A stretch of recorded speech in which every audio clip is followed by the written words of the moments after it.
You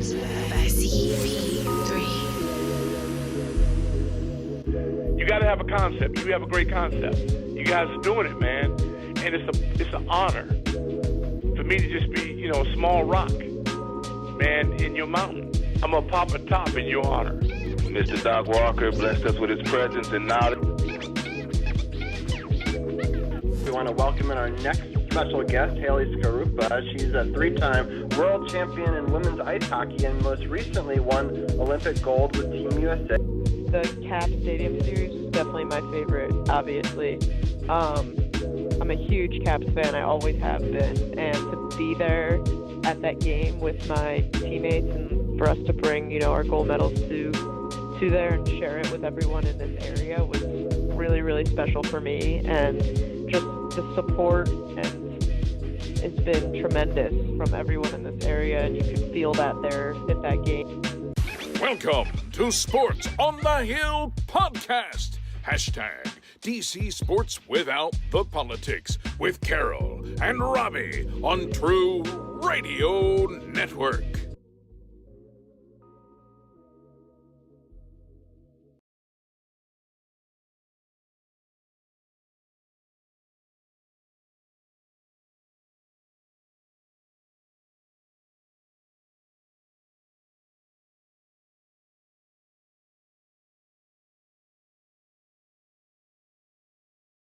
Background. Sure. All right. So welcome. Sorry, everyone, that we're a little bit late to Sports on the Hill, episode 389, which is wild. We've got Anna Knox back with us. I'm super excited to have you back. Welcome back, Anna. We also have Gil and C4 live with us, and we've have the full crowd tonight. But yeah, it should be a really fun show. Sorry, I'm out of breath. I was running, trying to do like 80 things behind the scenes all at once. But Anna, how have you been? I've been great.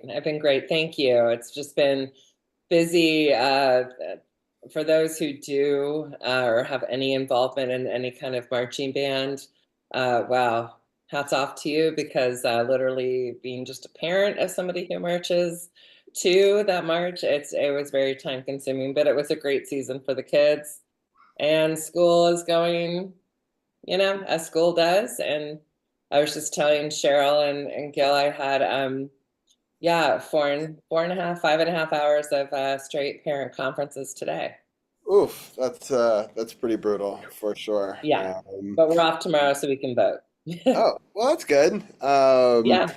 So a lot of Montgomery County was actually off today for, I think they did like all sorts of, I'm actually not sure what they were doing. So because the county was, then McLean decided they were going to do like one of their heads' holidays on it. So I got to take Zach to karate today, and he did a karate camp all day, which is kind of cool.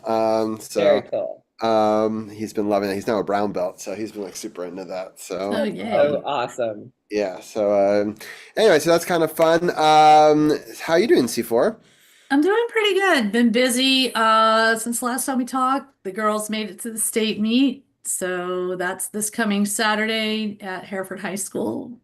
Very excited about that. Congratulations. That's really and exciting. then on the 17th, practices start for indoor track, and I have officially been offered and accepted the position of head coach for the girls for indoor track. So Yep. Congratulations. Awesome. I'm going to be a little busy. Nice. I love it. I'm excited. That's great. That's funny. Gil, have you ever coached? Not really. Informally, not as an actual position. Yeah, I was just curious. I was a soccer coach for a year. I was an assistant to a friend of mine who did all the work, and I was just like there to hang out with him and like do whatever he suggested. But it was still fun. But I've never been like a head coach somewhere. I know, Anna, you're a coach. Are you a head coach, or are you just No. Actually, I haven't coached in a while, but I did used to coach swim teams. Yeah. Oh, right. Okay. I didn't know. It is a lot of stress. Yeah. And then if you have the parents, and that's like a whole other dynamic. Yeah. For sure. My least favorite part is figuring out who gets to run which events in the in which meet. Track, it's a little easier because there's more events you can put people in. Right. But cross country, it's like you're either, most of the time the varsity is limited to 10 runners, and then JVs, however many you have. I only had 19 girls this year, which made it a little easier. But regionals and state, you only register your top 12, and then 7 of those 12 run. So that's a challenge. How many streaks do you have to get now? What was the deal? I actually got them this morning. I got them. They're kind of subtle, but oh yeah, I can do. I'm not sure how many she put in, but they're there. Okay, got it. I thought there was one per person, or there was like something that I thought you threw down a gauntlet. And I was just like, you know what? Let's just do what however many. That's but fair. They're there. They're very subtle, but they're there. I didn't want them to like. Right, there you go. Just proving I was paying attention to the gauntlet that you threw down. But so congratulations. I did actually get it done this morning. Yeah, so that's awesome. That's awesome. So this podcast is going to be a Misery Monday. I titled it. It kind of sucks. We do that often with Commanders, which also sucked last night. I turned that off. That was the fastest Commanders game I've ever turned off, maybe in my life, which sets an all-time record. At 28-0, I was done, and so should the quarterback at that point, but not, and big regrets and oofs, and we'll talk about that one. Yeah, in hour 2, unfortunately. So Misery Monday will be confined to the Caps in the first hour. I'll let Gil give scoring updates if he wants to on the dreaded Cowboys. I do have a bit of a gripe with YouTube TV that had already lost Monumental Sports, which sucks for this podcast, and then now has lost ESPN ABC, which is Monday Night Football, which also sucks for this podcast. So I'm about to switch to Hulu or something else. I do love the split screen that comes with YouTube TV, but if they have none of the channels I want, then that doesn't really do me a lot of good. So the whole reason people were getting YouTube TV is now was for the sports, right? And now it's ESPN. Like they've lost all the contracts for That's annoying. So anyway, they've got a month in my book to rectify this and at least get ABC, ESPN back. I know Monumental is like a shot in the dark. It probably never will happen, but I mean, it's kind of ridiculous. So anyway, I won't get too far into my soapbox on that. At least not yet. Maybe more in the second hour. But Gil, I have to give you a lot of credit. I listened to 2 of your podcasts today that you've already done this week. So you've done 3 podcasts this week already, and it's only Monday. You still have a lot more time to do even more. I have to say it was great to hear Anna back on your show. You guys did a great job as always, and we will follow in your footsteps a little bit here as well. And then also I really loved obviously Janaea, and that was a great conversation over on her podcast. I will be honest, I only got halfway through that one before I had to go run my kids to swimming. But I did enjoy it immensely, the first half of that one as well. So kudos to you on that. And why don't you let the listeners know a little bit more about what you talked about on this week's show? Sure. But first, a quick update. Just before we went live, the Cowboys blocked the Cardinals' punt and finally got a score. I fell behind 10-0. Now it's 10-7, getting down to they're at the 2-minute warning before the first half. So that's where we are there. This week on the Power Play Point podcast, well, forget me. It ain't all about me. It's all about my co-host. She's back. A lot of people are glad about it. Hell, everybody's glad about it. I'm glad about it because it doesn't mean, well, it means, well, she's back, and not C4, no slight against you and Ginny. You guys did great work carrying the load. But yeah, Anna, you were missed, and it just wasn't the same without you. And no.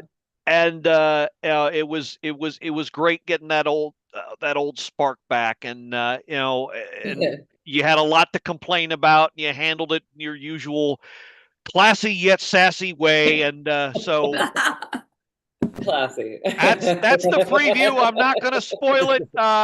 You want to hear it? Download, subscribe us today. Right, there you go. We've done the Gillikin and the Anna Command. You can always follow them on Facebook, and you can look up the Power Play Point podcast on all podcast platforms. I prefer it on Apple Podcasts, personally. So it's a great job over there, and so happy to have all of you here. So with all that being said, let me boot up the... unfortunately, there were not a lot of goals this week for us. There was a lot of goals against us. So the graphics aren't super fun for me to throw up on the screen, but I will do it anyway because we should celebrate the 4 that we did get. I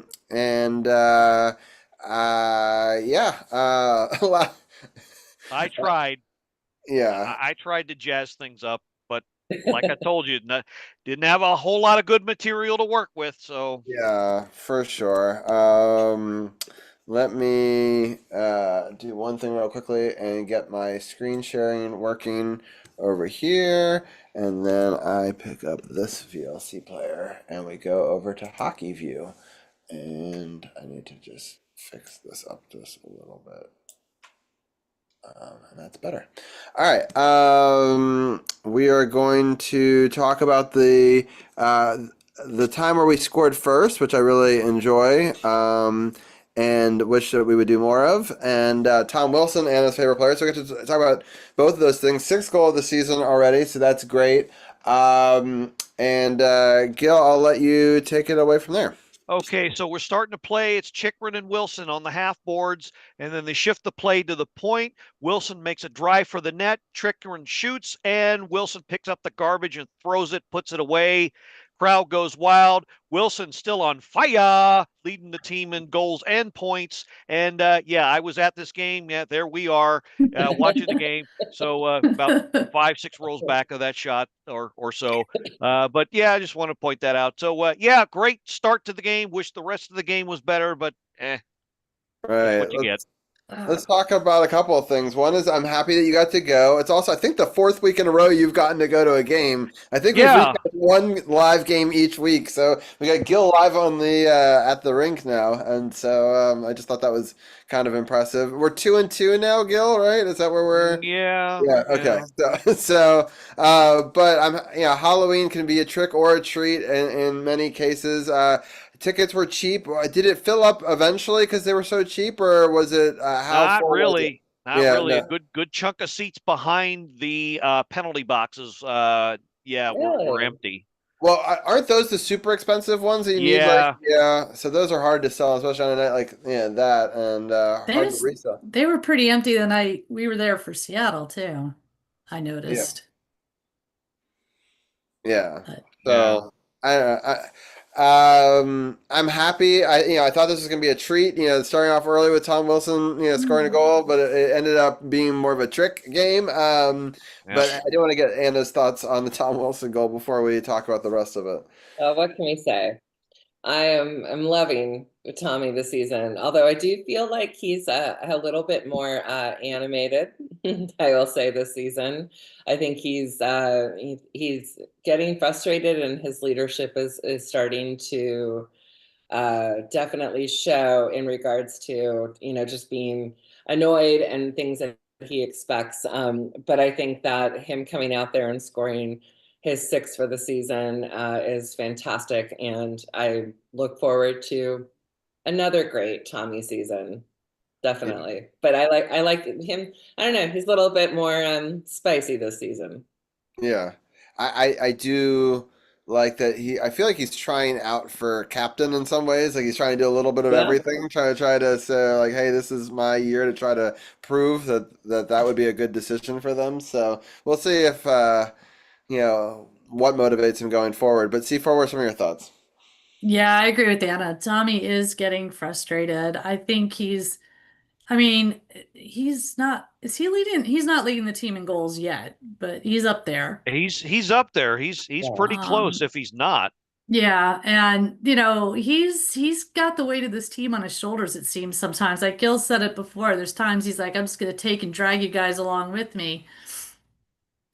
And it's nice to see, but you can see his frustration. He is getting frustrated. I think he's not only frustrated with the other teams and some of the continued questionable officiating, which is a whole different topic of conversation. But I think you can see, I think he's getting a little frustrated with some of his team. I don't know if it's necessarily his teammates or the coaching staff, because some of the stuff that Carberry's doing this year is just, it just seems off. Yeah. It just seems off. But this time last year, he had the lines pretty well fixed.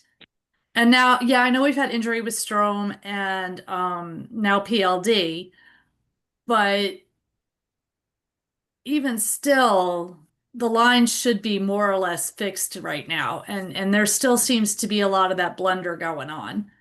And then don't even get me started on the power play. Oh boy. Just don't. Yeah. Actually, it's kind of what we have to talk about next, is because the fact is, not only did we not score on a power play goal later that period, but like it was a shorthanded goal, and that's exactly what's going to doom you in a game like this. Especially, I know that Gil was talking with Janaea about this, about expected goals, versus what we're actually seeing, and we're losing a lot of goals by not converting in power play situations. And to the tune of losing a lot of games we could be winning, and it's costing us some standings points. But yeah, I mean, Tom Wilson's still leading the team in goals. Protus is second with 5, and Strom and Chikrin both have 3, along with Leonard. He's leading the team in goals and points, and if you do the math, he's on pace for pretty damn close to a 40-goal year, which ain't bad for a 31-year-old. No. Yeah, a 31-year-old who commits horrific acts of violence, right? Right. Exactly. Yeah. Well, I have 7 words about the power play. In the heads of lots of people. Yeah. Yeah. I have 7 words about the power play. Get Ovi and Carlson off the ice. Yeah. That's all I got to say. I think Ovechkin deserves to be on part of it, but not the whole thing. And I do agree with, I think, John Carlson. I don't know, maybe we could try, somebody else back there. But I don't know. It's been very disappointing. And I don't know. I don't have a lot more to say about this game other than it just went downhill from there. I thought that having a goal late in the period, especially a shorthanded one, really deflated them, Gil. And I assume it took the wind out of the audience as well. It did. Yeah. And that's got to be tough. Did people leave for the exits early, you would say, or did people stick around all the way through? Most of them stuck it out till even after the go-ahead goal. The tying goal, that was the shorthanded one. The go-ahead goal was kind of the dagger, but most stuck it out. But yeah, they got another one, and then that was everybody was just about heading for the exits at that point. Right. So they got 4 minutes into the third period, sort of gaining that energy that they had siphoned from the shorthanded going into the intermission and taking that with them, and the Caps just didn't have an answer for it early in that period. Yeah, and the penalties they're taking are just lazy penalties. Yeah. Tripping, holding, delay of game. It's like holding. It's like, well, I mean, sometimes delay of game just happens. You whack it up and it goes over the thing, and you're not even trying to actually delay. But because nobody tipped it, it's a delay of game. Right. But I mean, just the timely penalties, you're right, though, because there's one early in the period, and so that's a delay game. They have to kill it, which puts your lines even more in a blender. And then right after they kill that, which is, they get the goal still scored on them.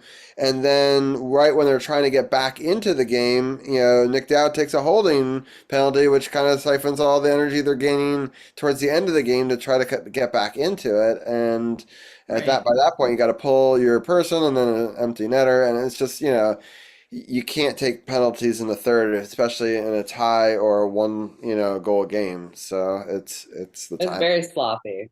Yeah. Very sloppy. Good word for it. Yeah. So and it's just unfortunate that how much do you think that this 900th goal is like hanging on them, or do you think it's not a factor, Gil? It is. I think it's become a distraction. I think hopefully once he gets it, one of two things will happen. The weight will be lifted off this team, and they can just play. and or when he does get it, Ovi will be like, okay, you know what?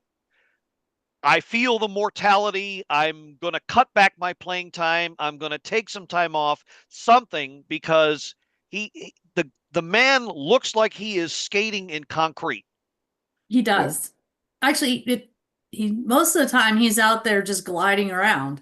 Yeah. And even on the power play, he's just gliding around waiting for someone to get him the puck, and then his shot is just gone to. It's not the same. Yeah. No. It's either wide, it's high, it's right in the guy's chest. It's just not what it used to be. But the flip side of that, as Janaea pointed out when we had our conversation, is that he's not getting the puck as much either. So the fact that when he does get his chances, he's not making the most of them. That magnifies things a lot. So to play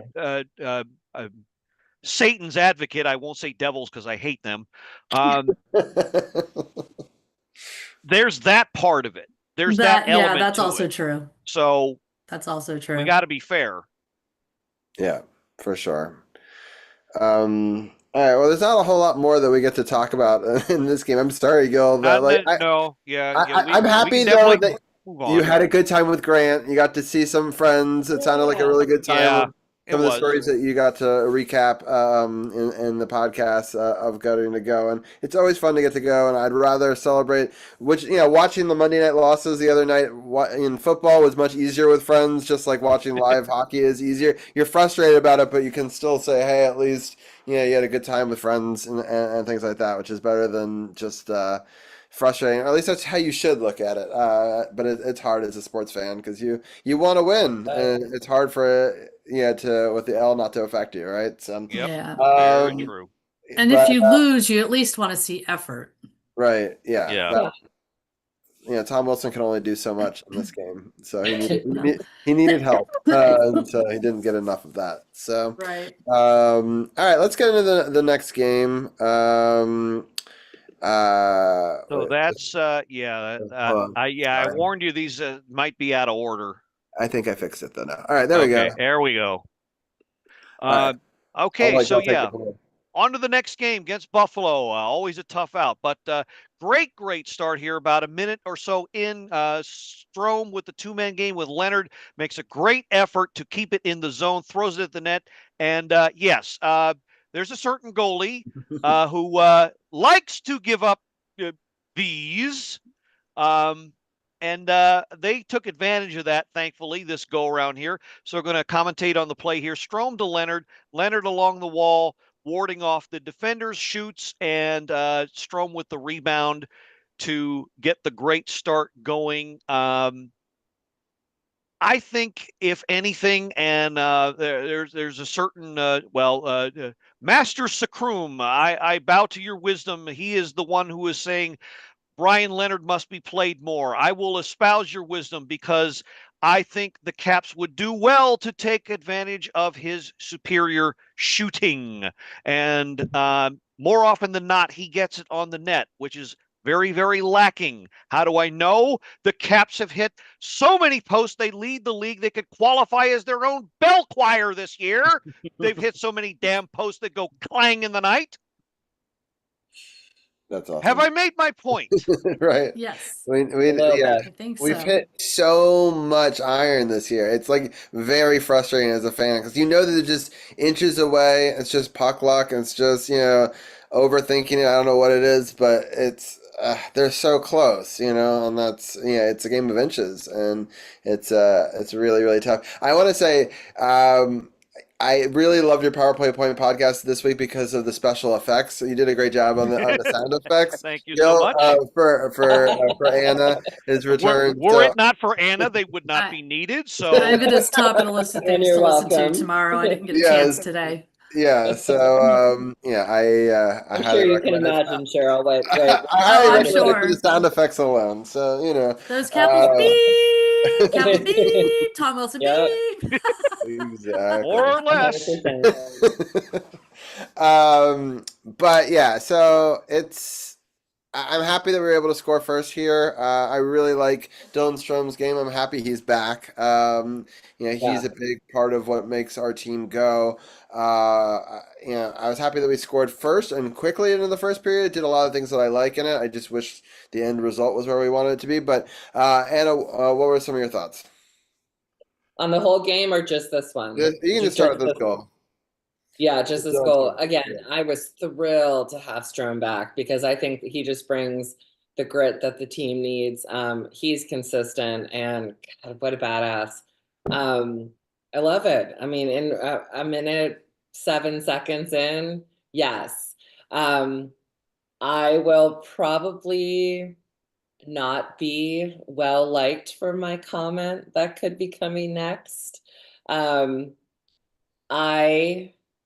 am not quite on the Leonard bandwagon yet. Yeah. All right. So Marcus, I'm sure can't stand me anyway, so it's just gonna add to it, which is fine. I'm not saying I don't like him, and I'm not saying that he is not a kick-ass player. For some reason, right now, I don't know. I hate when we seem to hype up a player too early, too soon, and I don't want to see that happen here. And so I like, but should we see him more? Maybe that's just what it is. Maybe Marcus is correct, and maybe if we see him getting more minutes on the ice, I will change my opinion. I like him. I think he's a positive to the lineup. I think he's incredibly talented. I just don't know if I have committed to being a huge fan yet. That's fair. I mean, look at how like my head exploded. I do think that no. I mean, he needs more ice time. I think that's what we're all saying is. So let's say maybe that's what it is. Like I just, I know how people feel about him, but I don't know. Maybe that's just what it is. Maybe he just needs more ice time. But I just I think part of the thing is too, and even Marcus will agree with this. Leonard is not going to be the next Alexander Ovechkin. Right. And I think there are people out there that think he is. Leonard is going to be more like the next, I don't know, but he's going to be he's going to be your reliable, smart, when it counts player. He's going to be the one that has maybe like 30 goals a season, 20 to 30 goals a season. He's going to have a more, right up there with the, he's going to probably have more assists than goals, but he's going to be your playmaker. He's not going to be the one. He's going to be the one like here. He set up Strome. He's going to be the one that I think sets up the plays more than actually is your primary shooter. So I think, and I just don't want to see him put a shit ton of pressure on himself to where he is expecting himself to be here. Sure. And everyone's like, hey, yeah, no, I absolutely agree. And then it kind of messes with your head. So will I probably have to apologize in a couple of months? Maybe. Well, but the other thing I've noticed about Leonard too is when he's on the ice, he's getting a lot of attention. Yeah. He's getting a lot of attention. From the other teams. I've seen him get beat up. They're all over him when he's on the ice, and you can see him getting frustrated by it. Wow. There's one way to fix that. Which I think that's part of the reason I think maybe he's not on the ice as much as he should be, because, hey, dude, gotta, keep yourself under control. Carberry doesn't want him to, turn into the next Tom Wilson either, where he gets into a fight every time. So, I kind of can see that a little bit, but yeah, you do have a point, Anna. You don't want him getting too big too fast, and then his expectations and our expectations are higher than they should be. Anytime you go from college football to the NFL, you go AHL to NHL, there's going to be a difference, and there's always going to be a hype. There's always going to be like this is who he was in Boston. This is who this player wasn't there. And then they come and it's like, I don't, the fans enough put a lot of pressure on the skaters, but then all this, stop it. Sorry. Almost like you're siding with Marcus. It's I just don't want to see, because that could just really, and you're young and you get in over your head and then you start to play sloppy and or you get injured or something happens. Right. Well, the fortunate part, well, the fortunate part is we haven't seen that with him. So so knock on wood. But I think I think there's just a lot of talk about him, and I'm always nervous when there's overhype. That's a fair point. Player in any sport. Yeah, no, I agree, and it's a lot of pressure to put on him. But I think that how they split the minutes. I mean, he's right wing, so it's like where you put Tom Wilson, where you put him in the lineup, and like how you even out those minutes from that side. Having line 1 and line 1B, and so that way Ovechkin can also maybe lower his minutes, and Leonard gets more minutes, or maybe you put them on the same line. I don't know. It would be interesting to see Ovi and Leonard playing together, more. So it's a possibility. Well, they did have him on line with McMichael in Ovi and McMichael on a line together. And quite honestly, Ovi was slowing him down. Yeah, no, I agree. I think you need to have Ovi. Ovi is too slow to be on a line with those guys. No, I think Strome and Ovi have to stick together. To be totally honest, I think they have to make it work just because you need. But it's just a question of who's on the other side of him. For me, I think I like Beauvillier. I like Beauvillier on that line with Strome and Ovi. That was a pretty good line. Yeah. My favorite was the PLD line, as Gil calls it, but PLD is out right now, so I don't know who you put in there. Maybe Pro, but Pro's already there. Maybe McMichael. But so yeah, I mean, he has some solid lines.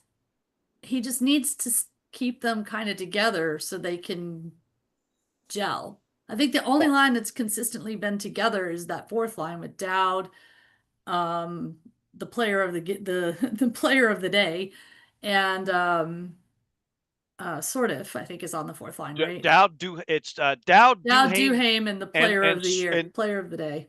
Dowd, Duhaime, and Sortif is usually that line. And a good way good mnemonic device to remember that line, they're the DDS line, or as I like to call them, the mental dentals, or maybe the monumental dentals, maybe? Mental dentals, I like that. DDS. Yeah, I like what I've seen out of Sortif so far this year. I think he's coming along really well. I think our fourth line has been some of our strongest play of this whole season so far. I mean, Gil and I talked about it at the game we went to. They were a huge driver. They were all over the ice, right? But that's the one line that's kind of been together consistently. Yeah, you're Lines right. 1 through 3 have just been like. I think ultimately the problem is this: they are still in a constant state of, okay, who are we? What are we doing? We got to figure things out here. Yeah. And we've got this 40-year-old guy who's so close to 900 goals. We need to figure out a way to get it for him. Right. And now we've got all these new players. Milano's back. Now PLD's out, so we got to call it someone from Hershey, blah, blah, blah, blah, blah, blah. All this stuff swirling around in their heads. Yeah. It just doesn't make for good hockey. It just doesn't. No. Yep, I agree. And like I said at the beginning, it's going to be a bumpy ride this year, folks. Yeah. I feel like there's going to be some regression for both the Capitals and Commanders, which is painful for this podcast. Right? I was like, everything looked so great last year, and then it's like, that wasn't really true. Like, so I get a little bit of whiplash emotionally, but we persevere. For the sake of time, I am going to keep on going through these goals. Sure. No, you're fine. I love the conversation. We could be here for 3 hours, right? So, so Alexi Protas, we could be here all night. Gets his 5th goal of the season. McMichael 3rd assist, and Tom Wilson 7th assist of the season. And Gil, I'll let you take away from there. Okay, 67 seconds after that first goal. So there's a scrum in front. Tom Wilson digs it out, shoots it out of the zone. Protas is the beneficiary, and you got two polite gentlemen who just bang, bang, bang back and forth. They got to decide some point. So yeah, and no, no. And then Tom says, and so they decide that Protus knocks it in, and there you go, 2-0. Yeah, that was beautiful. That was just beautiful to watch. Yeah. Good I think it was smart play on both of their parts because Pro didn't have the shot initially. He thought Mikey would have had it. Mikey's like, nope, you got it. Well, he made a move. I think Mikey would have taken it if he hadn't, but because the goalie moved, it was smart to make the pass back. Yeah, well, and then Luukkonen got just far enough out of position that or just far enough over that Mikey couldn't get it and saw Protus had the open net. And there you have it. There you go. Very heads up play. Yeah, for sure. Heads up hockey. But I always like when Pro gets out on a breakaway, man. Yeah, he's great. He's a lot better skater than people give him credit for. Absolutely. His brother is too. His brother's pretty fun to watch. Matter of fact, I'll see him Friday night. Oh, nice. Anna, what are some of your thoughts on Protus so far this season and this goal? I am a huge Pro fan. I think I mentioned in Power Play that I used to be all about my threes, and now I think some of my fan bases are not fan base, but my fan whatever fandom towards other are divisible by 3. So I love 21. I think that he has finally figured out his size, his skill, his everything about him playing smart hockey, and I just think he's great. And I know we had talked about his little heartfelt email to the fans about not playing as well as they should and things like that. And I told Gil, I said, I don't think I've ever seen a player only 12 plus games in ever apologize to the fan base. So we know that they're feeling the frustration of how they're playing. But I just thought it was very cool on his end to acknowledge it to the fans and know that, we are a big part of, the Caps and how they feel, and we're there to encourage them, and they don't want to see us disappointed. So he took the time to acknowledge that, and I think it was very cool. And then on, of course, the other end, I'm like, okay, well then do something about it. What's going to change? Let's get the shit in gear and let's go. You put that out there. We appreciate it. And, maybe he's coming into kind of a pseudo leadership role himself. But all right, you can talk about it, but now it's time to really step up and see what you can do. Yep. Mm-hmm. Yeah. Absolutely. For sure. What's funny is I realize now we never even talked about the Stars game. We just kind of got into the middle of it. I was like, there was another game this week. It didn't help that there was only one goal, and yes, it was scored by a Washington Capital, but no, it wasn't on the right net. Yeah. Exactly. That's all we need to say about that one, I think. Yeah, but I gotta give credit to both goalies. In that game, it was there was some interesting hockey being played. It wasn't like it was 0-0. That goalie just has our number, and I've always been very wary about Dallas. But anyway, I thought we'd have to at least mention it because we talked about we're going to mention all 82 games. I was like, wait a minute. I was like, we're already in the third game. I don't think we've talked about 3 games. So, yeah. The Dallas game was disappointing in Dallas, especially because I know, some people on Facebook that actually flew out there to go see that game. And so that's oh, wow. That's gotta have a bad taste in your mouth to, leave that. Basically, it's a 0-0 game except for one unlucky bounce, right? So, anyway, I thought I'd at least mention it before we get into the next goal here. All right, we got Sonny Milano. So basically, they had 3 unanswered goals after that, and all of them at the end of the first period. So just 15 seconds after Protus gets his second goal, they score. They then score about 8 minutes later to tie it. And then once again at the very end of the period, about 1:15 left, to take the lead. So at the end of one, when we started off so well, 2 goals in the first 3 minutes, to find ourselves down 3-2 after one is tough. But this is obviously an important goal here in the second period, and so I'll let Gil break it down a little bit more from there. Okay, so Sonny actually starts the play. Roy takes a shot. Ferravori collects it, gets it back to Roy at the point. He takes the shot, and Sonny does a nice little thing. If you don't know, that's him. This is the equipment he uses. And here's a nice little replay of exactly what he did here. Look at the puck. Look at that bouncing. Look at that nice, crazy, beautiful action. And this says it all. Yes, it's true. Nuggets. Did you remember? I know that you talked about it on the podcast. I did. We're going to. So the results were. I forgot. Yeah, I forgot to get my Nuggets yesterday. I had. Shoot.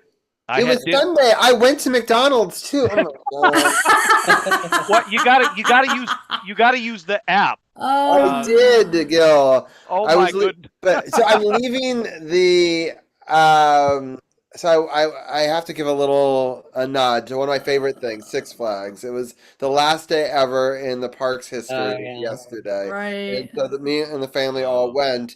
And so we did get McDonald's on the way out, but we ourselves were going to get stuff from Popeyes, but that Popeyes was slammed. So that was a bad move. I should have just gotten the nuggets in now retrospect. But the kids did enjoy nuggets. They were not the free; they were the Happy Meal variety. But I have to say, what a bittersweet weekend. I mean, a great weekend. I had a concert at my house. Emily Henry was great. I'm going to be posting concert videos on my Instagram and YouTube this month. From that, the Halloween was phenomenal. On Friday, that was the kids' favorite Halloween ever. They had a blast, and they went with all their friends, Zara's friends from preschool. It was great. So then it's sort of bittersweet. We got all the horrible sports stuff. So I'm like, I'm not even going to focus on the Commanders game, which is luckily after anyway. But we would go to Six Flags. A beautiful day to say goodbye to my favorite amusement park from when I was a kid. And very bittersweet. The kids got to go 8 times this year because we have season passes. We got to be like the last one on some of the rides, and Liz got to be one of the very last people ever on Superman. It broke down 10 minutes after she got off, and there was a line of people that had waited for 2 to 3 hours still in line. It broke down, and all those people had to be thrown away. So like Liz literally made it by 10 minutes for that. So that's wild. And I was in line with her. We both had the passes, but it was an hour with the fast passes we had. Wow. And so I was like, you just do it. I'll take the kids on like 6 rides while you wait an hour. And so we were actually on the train watching her get on Superman at the same time passing her, which was kind of cool, around the park, and they had a blast. So I was super happy for that as a distraction from what would then become later that night, which is why I had to turn it off at 28-0. I was like, I'm not going to let it ruin the day for the Commanders. But right. Yeah, it was definitely an interesting up and down emotional weekend, right? Yeah, for sure. These Capitals, they had it, they didn't. Then Sonny ties it again and gives us an opportunity. But man, in the shootout, just we do not have the players, or we're not utilizing them correctly, or I don't know what the deal is. I mean, Gil already hates the shootout to begin with. This doesn't help, it's just all around really disappointing. I'm happy that Milano gets the goal. Beautiful tip, as Gil said. For the sake of time, I'm not going to get too far into it because unfortunately the result, although I'm happy he scored because it obviously gives us a point and every point matters. But hopefully they can use that towards the sort of upcoming schedule. And we've got another difficult one. We have a lot of days off in a row, which never is good for us, followed by a trip to the St. Louis Blues, who we just had a trade with, Gil, which I thought was interesting, that we have our most recent trade partner is the next team that we play. So it's an AHL mostly trade. So it was Rosen for Corey Schwiegenman. I don't even know who this person is, but C4. Do you know much about Callie Rosen? Because he was, I know, a Hershey. I was just starting to get to know him, the players this year. From what I've seen, he was a pretty solid player for us. I don't know if it was like a case of odd man out where Hershey needed another defenseman or not. Because this guy apparently is a defenseman that we traded for. I haven't had a lot of time to do any research on it. Yeah, I just thought it was So, interesting that it's just rare to but happen that we get trade. the games I've been to in Hershey, Rosen's been a very solid player for them. So, Yeah, so I thought that was interesting. Gil, what are your thoughts on playing the Blues? Well, they're not doing so hot so far this year. So it's easy to say it could be, the one that breaks the streak here, but no games have been a gimme for a while now. So I'm not going to say it. It's definitely possible if the Caps come at this thing like they want to win it, and even with the broken power play, they can win it, but it's just a matter of which Caps team is going to show up. yeah. And are they going to be in the mindset of, okay, we can win this. We just have to get through it. And, now they got to deal with, a new, not a new old injury. Pierre-Luc Dubois was hurt in the Islanders game, and they thought maybe, okay, it may not be too long. They initially listed him as day-to-day, and now they're announcing that there's a possibility he might need surgery. And all we know at this point is that it's an LBI, lower body injury. But now the severity has been ramped up, and he will be out for quite a while. Yeah. Not the direct quote, but yeah, he's going to be out of the lineup, which means even more line shifting, even more I think juggling. Extended period of time is what I Yes. saw. Yes, those are the exact words. So more than likely, that's going to mean Connor McMichael is going to shift to his natural position of center. So that may be a good thing. Yeah, they called up Smallman from Hershey, and if he gets in, he's better than Frank. And ironically, he's not a small man. No, he's not. So that's good. He's a big boy. Okay, that's good. He's a big boy. Right now, the Blues are on a 7-game losing streak, currently losing 2-0 to Edmonton at home, and then would come on the road to play us. So, I hate teams that need a win, that's always hopefully our desperation will outshine their desperation. In one of those sort of situations, and then unfortunately we get another back-to-back, and we get to get our first look of Pittsburgh on Thursday, who's been doing better than we thought, Gil, so far this season. They already have accrued 8 wins. What is your take on that? Everybody has said earlier in the year that Caps are going to have a come back to earth moment. I'm waiting for Pittsburgh to have that moment, because I really don't know how they're doing it with very average goaltending, and I guess Crosby and Malkin are still doing it. That's always that. Can't go wrong with that duo. Never can, but I don't know how. I really don't know how they're getting it done. I really don't. That's the answer, though. Malkin has 18 points and Crosby has 16 points already. Right. So they're literally carrying that team right now. Right. Malkin has 15 assists, which is wild, in 13 games, and then Crosby has 9 goals in 13 games, which so. Yeah. Sooner or later, that they can't do it all. They're going to hit the proverbial wall at some point. So hopefully it's against us later in the week. But we'll they're see. Currently tied with Toronto. Oh, Toronto did just score another goal. Okay, great. I think. Hold on. Oh, I thought they were still down a goal. Nope, 3-3 with 7:06 left in the third. Oh, I hadn't seen that update. All right, well, great. I just happen to have NHL up on the. Okay, that's weird that I didn't see that. William Nylander just nailed it for them, nice. with Matthews assisting. So there's that. Wow, yeah, they must have done that one. It's funny because they sent the previous one, so I was joking. Go Leafs go! I was adding my score bot in chat. So. There we go. All right, and we have one other game this week. What was that Ooh, one? that's two in a row for Nylander. Come Lightning. on, Nylander, get another one. Get the natural hat trick. Oh yeah. So it's Saturday the Tampa 5th. Bay. Yeah. Yeah, Saturday the Bay. 8th rather, in Tampa Bay Right. Yeah. So is the yeah, we have game a that bit of rounds out the week. right, and then we'll go to Carolina and to Florida, so round out that road stretch right there. Um, yeah, it's gonna be a bit rough for sure. It's gonna be interesting to see how we do. We need to definitely get this Blues game, Mhm. because nothing's a given in Pittsburgh or in Tampa Bay for sure, and we need points, and we need to win one of those two at least, but it's going to be a tough week for sure.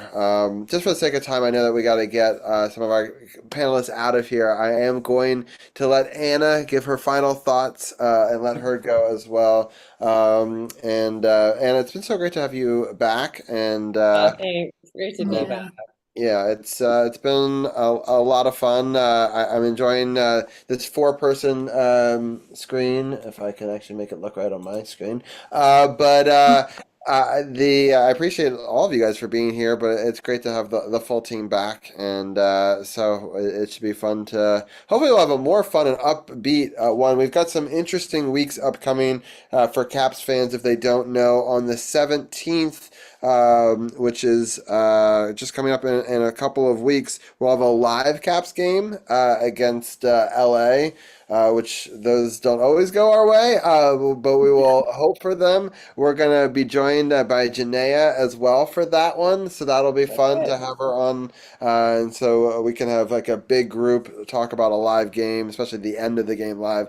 That'll be really fun for that. And then we actually, the following Monday, we play the Columbus Blue Jackets live. So two Monday live game shows to round out this month. Next week we'll just be recapping the games we were just talking about and previewing the upcoming rest of that road swing. Yeah, it should be a fun week of Caps hockey. Hopefully we start to play a little bit better. So less misery Mondays, more victory Yeah. Mondays would be good. But I really appreciate all of you guys for being with us tonight and helping us break it down. And I'm going to start with Anna. Any final thoughts before we let you go? No, you know what? Maybe I'll be the black sheep of the group, and I'm going to say we're to go 2 for 3 out of these games. I really do feel like they're going to have their come to Jesus moment in the locker room and in practice, and I do feel like we need to get back to the team that we know that they can be. I know PLD's out, but there's so much potential and so much skill on this team that once they get back to the joy of hockey and looking like they're having a good time on the ice, makes a world of difference. And yeah, get that 900 goal. Maybe he's waiting to do it in Pittsburgh. Who knows?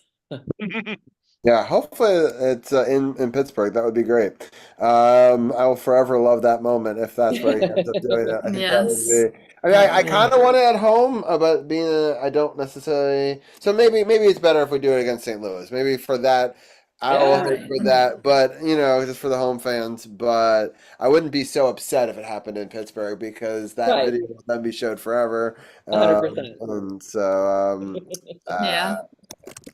oh, and Champ just said Dak got sacked. Great. Okay. Awesome. So I Love unfortunately it. can't watch it, but I am still watching some wrestling going on here on Monday Night Raw. So that's good. And Excuse me. yeah, in fact, C4, I'm going to keep you on for a second because I'm going to have my wrestling guys come on, and so I thought Okay. that we could talk about Raw for a second because I know you were watching it earlier. Yeah, a little bit of it. Yeah. So. But Anna, you've been awesome, and we'll be excited to have you back on next week. Definitely have a great rest of the night, rest of the week, and Yes. let's hope for some wins. Yes. So glad you're Yeah. back. Take care. Thanks again, Cheryl. Appreciate it. All My right. pleasure. Bye. All right. Bye. Gil, let So- people know what's going to happen on the next episode of Power Play Point Podcast before we let you go. Okay, so yep, Anna and I are going to do it again, and hopefully we'll be talking about some wins, some actual standings points that they've gotten. Your mouth to God's ears. Well, I mean, we can always hope. I don't know if it's going to be that bad or that good. You never know. But yeah, we'll record at our usual time, day and time, Sunday again, the 9th. And as always, we extend our invitation, especially if you've never been on with us before and you've got something to say about how the Caps have been doing. I'm sure you do, especially now. Just contact Anna, myself, or C4. If you're a friend of hers, let us know if you want to be on. We'll find a way to get you on. We want to hear you. We want to talk to you. We want to hear from you. That's what we're all about, getting the Caps fan involved in the conversation. So, yeah, but we're recording again after these 3 games on Sunday. So, invite extended. So if you got something to say, come on with us. You'll have your say. We promise. Sounds good. Well, Gil, I love this week's show. I hope that everyone goes and checks it out. Champ just did your command. You can always follow them on the Power Play Point podcast. You can always search that also on Facebook. They've got a wonderful Caps group over there that I help moderate over, and we have a lot of fun talking about that. And you can even join the Facebook. There's like a group chat that you can do through Messenger if you join that, and then you can actually talk about the games live in real time with Gil, C4, myself, and others. So that's kind of fun as well. So a little shout out. So definitely join that Facebook group so you can be a part of that chat room as well. So Gil, thank you as always. And, I appreciate all that you guys are doing with your new sponsorship and all. I have to give you really big props. If we ever get a sponsor, I want you to do the read for it because you crushed it with the Audie Wood, empowering. I thought it was spot on. For so sure. So congrats on so that. much. And we'll definitely, I hope to get sponsors in the future. If anyone ever wants a sponsorship, you can always reach out. Obviously, send me a message, and we'll have Gil do the read for it. And I think that'll be great. Excellent. All right. Sounds good. Well, Gil, thank you so much, and we'll talk to you next week. All right. Absolutely. Thank you. See you, Gil. Night. All right, we're going to bring in Champ as well. And we got Sith, and we're going to do a little bit of a wrestling thing because, as mad as I am that YouTube TV does not have both ABC or ESPN right now, and now ESPN has to have this like premium BS, and I can't even watch it because I just have the basic Disney Plus package and not with the add-on. So I don't get Monday Night Football. I do think they're down 24 to... Dallas is down right now, right? Is that correct? 24-10. This is the best I've seen Arizona play in this season. They are playing absolutely phenomenal on both sides of the ball. So Cowboys better get it together if they want to win this one. Dak plays very well on Monday night. So this is an interesting one that he's not playing as sharp as he normally does on Monday night. But there's still plenty of game to play. Oh no, that's never mind. I just flipped it on the app and they're showing highlights. I was like, wait, did they just score again? No, it was just, yeah. No, Dallas scored a field goal to make it 24-10. Okay. But Arizona's now on offense. Gotcha. But the benefit of not having it on YouTube TV is now, as I switch our graphics around, I have to have Raw on live on the big screen. So I've been watching that. It's been a really exciting night. Actually, something really big just happened just right there with the tag team situation. It's on. It's on in the other room. Yeah. I know I should have left my other T-shirt on. I had my Rhea Ripley T-shirt on earlier, but I had to change it. I appreciate that. But so. C4, do you care about spoilers before we? No. Go right ahead. Yeah. Let's get into this. So Sith, what are your thoughts there on that tag team battle that we just saw? Match adds more dissension within the Judgment Day to get that storyline cooking over here with more heat on that. With the ending and Sheamus getting involved, taking care of Dom and everything after what happened to Shillelagh last week. And I have to say this about Becky Lynch. She is a national treasure and needs to be protected at all times. I love her. Her promo was out of pocket. I ain't gonna lie to you. That promo was out of fucking pocket. Yeah. It was like, That's going to be an honorable mention Sunday night. Yeah. So C4, did you watch any of the Saturday main event? I did watch some of it, but then where was I Saturday? I don't even know. I've had a lot going on with the track and cross country. I did see some of it. I didn't see all of it. Where was I Saturday? See, I don't even remember. I gotta go back. There was a lot going on Saturday. There was a lot going on Saturday. Yeah, there was. For me, like that baseball game was. Saturday was the first, right? Yeah. Yes. Oh yeah. Well, by the way, C4, congratulations on the head coaching job. Thank you. We were live streaming the Buffalo Sabres game. That's where I was on Saturday, so I wasn't watching. Yeah. I remember that now. It was. So I was like, I knew I was doing something. Thank you. Yep. So Sith, in case you hadn't heard, I just got offered and accepted the head indoor track coach for the girls at Middletown High School. So. Standing, congrats. Thank you. And my cross country girls are going to the state meet this Saturday coming up. So nice. Well, I wish them all the luck in the world, but I'm very nervous. It was an interesting Saturday night main event. Champ, do you want to do a quick little rundown about that? We can talk about that, and then I figure we'll get the wrestling done first, and then we'll switch to talk football. Yeah, we have a full breakdown of Saturday night's main event on episode 307 of the podcast, which is up right now on Spotify and on Apple Podcasts. It went up about a couple of hours ago. So if you want to hear our full breakdown of Saturday night's main event, please make sure you go and check that out right now.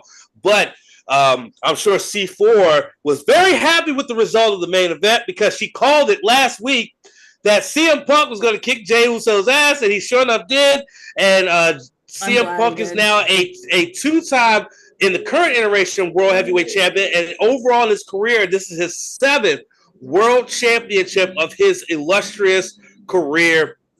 And tonight on Raw, he had quite a few. He has a couple challengers that are looking at him in that championship. Most notably, Logan Paul, which I am not a fan of, but I'm pretty sure he came out tonight. It's like, what the mother loving? Yeah, no, I don't know why. I did see that tonight. I was like, yeah, but luckily, I think that when they have that match, he'll beat Logan Paul. But then Braun Breaker is also lying in the weeds as well, along with the rest of the division. And Marcus seems to think he's going to lose it to Braun. I'm like, I hope he holds on to it. I think Sith predicted that Braun would win it at WrestleMania next year in Vegas. Yeah, that seems to be the going theory. What will happen? I said this on the pod. You can find it now on Spotify, Amazon, Apple Podcasts, Amazon Music. Yeah, is Braun Breaker will either win the Rumble or win the Elimination Chamber. He'll challenge Punk, beats Punk at WrestleMania. That's he gets the championship, which, when Seth Rollins comes back after Mania, sets up that program with the title. There you go. That makes a lot of sense. I'm interested to see how I saw the promo that they're running, for Vegas, with everybody at the table, and I'm just curious how they're going to use all those players in different ways. Especially the Beast Incarnate. I'm curious how he's gonna, play a role in all of this.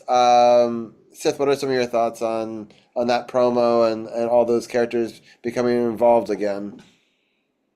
Oh boy, it's not a good time to have Brock Lesnar spotlighted right now with the Janelle Grant lawsuit hanging in the background. It wasn't a right time to bring him back, but they brought him back anyway.